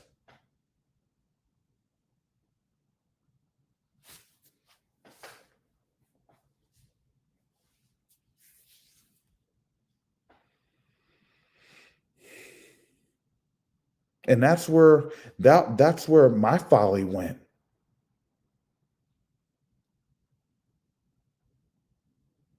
My folly went, look, I went into this vanity and I got so wrapped on up that I hurt the loved ones because I just went to something that really I didn't fully understand the brevity because now it's confound. Now that thing is big. But see, when you have a little bit of knowledge, because listen, when you've had knowledge that was taken away from you for a reason, and then you find out those reasons, and those reasons are hidden in books, you can't say, well, these are just the last days. Well, why are they the last days?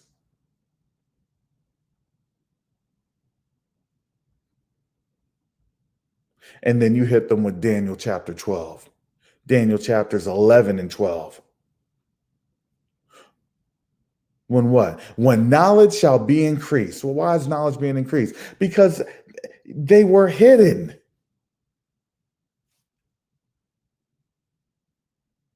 for this time.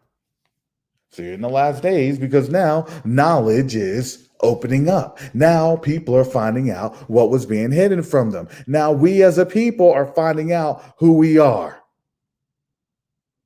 That's why in the last days. Not the last days of humanity, but the last days of this kingdom.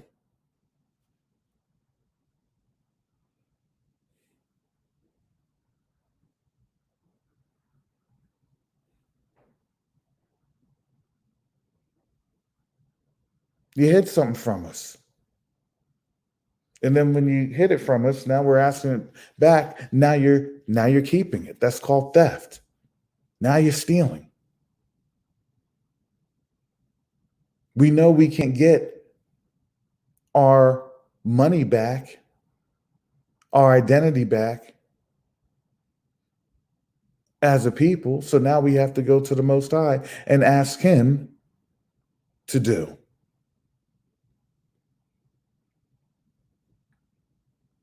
But the process of asking Him to do it is we have to trust in Him. We have to trust in Him. See, we have to learn to really trust.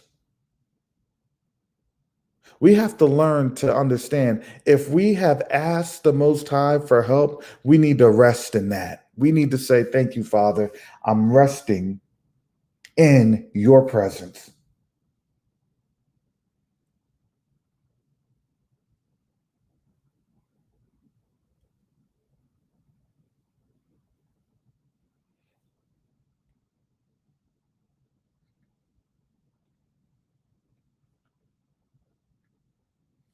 See, if we do what we need to do, He's going to do what he needs to do. And I've seen Him do it multiple times.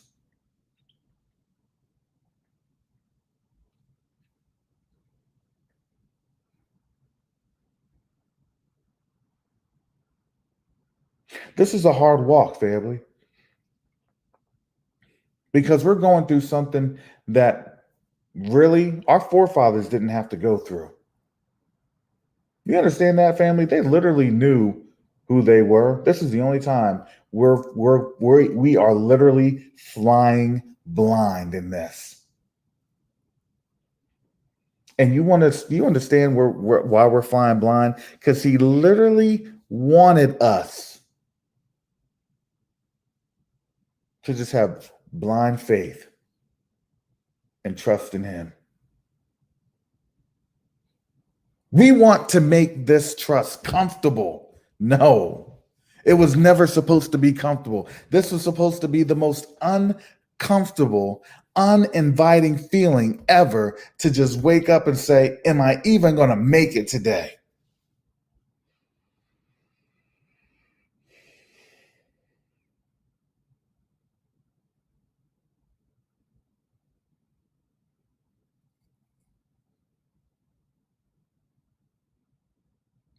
We have to have that trust. You know, those little trust games. Get on the platform, lean back, have everybody in your little group put the hands on out, and if everybody has their hands out, it'll support the weight. So you're trusting your group members to keep you supported, right?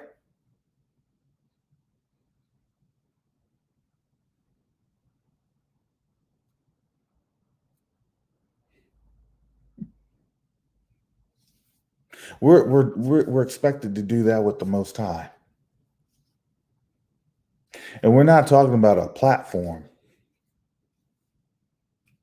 We're literally talking about a spiritual cliff. And we have to be able to look at that cliff, that spiritual cliff, and make a leap.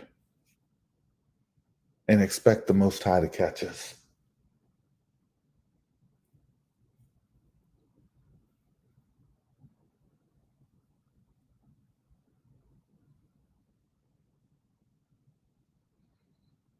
So yeah, family, this is how we have to learn how to trust. We have to do it day by day. So when people say, well, we're going to be on out of here quick, I pray so. But I also know, listen, the Most High, he's not a God of disorder.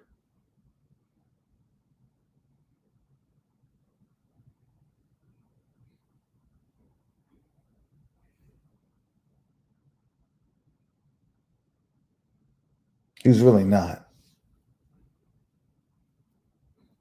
So I have to think about it like this. Maybe he's given us enough grace to where we're fixing ourselves before we get ready to receive.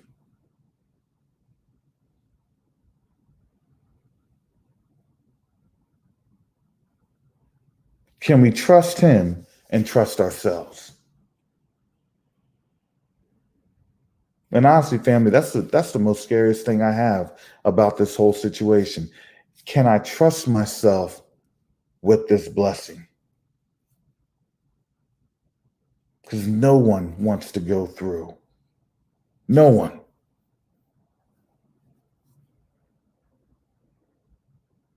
No one wants to go through, and then guess what happens? A generation later, we're in the worst predicament. But see, that's how he's doing it. That's how he's making it. Look, we're going to be on out of here ready to go.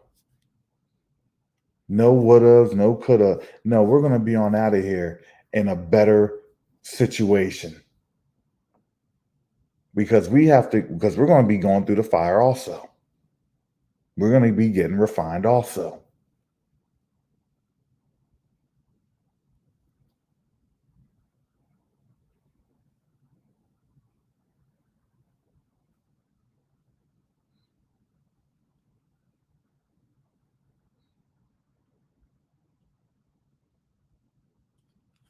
So yeah. So family, it's a little longer than I wanted to go. But I thank the Most High for a good, timely word.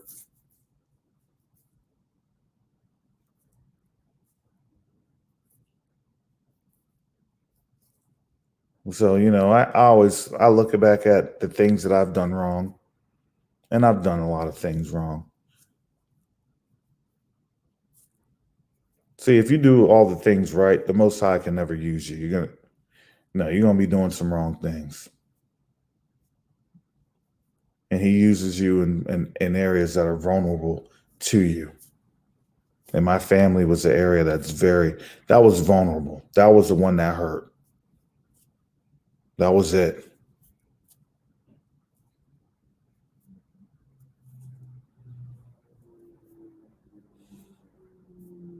But I always thank the Most High that he's the one that's opening up these doors. I mean, these doors are spiritually and supernaturally closed, but nothing is impossible for him.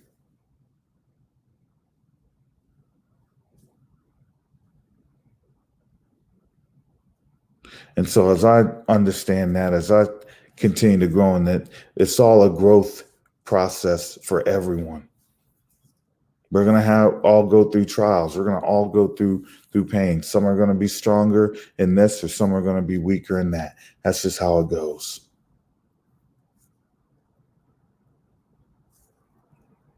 But as long as we keep encouraging each other, we're going to get there. And when we get there, we're going to be shining. We're going to be shining. And the reason I believe this is because it's not on my account. It's on his. That's what his word states. I'm not trusting in anything I say. I trust on what he says. I trust in the word that he has in the Bible.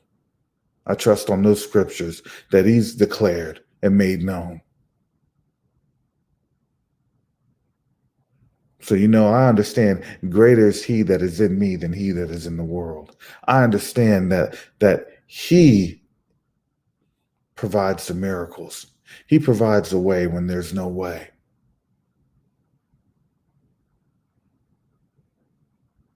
He provides the dew of the heavens and the treasures of the earth. That's him. So we trust him even more when we're reading these scriptures, and we can state those scriptures because we're stating his word, not ours. Hallelujah. Well, family, thank you for the support. Whether you donate on Super Chat or you've super stickers, Patreon supporter, or you've given via Cash App, I appreciate it. For those that pray, I pray for you all on a daily basis. I pray for you all. I pray that I ask that you pray for me and my family also. That supernatural door will be opened. Hallelujah. Hallelujah. So with that said, family, shalom, salama, siemi, shalom, peace and blessings, Israel.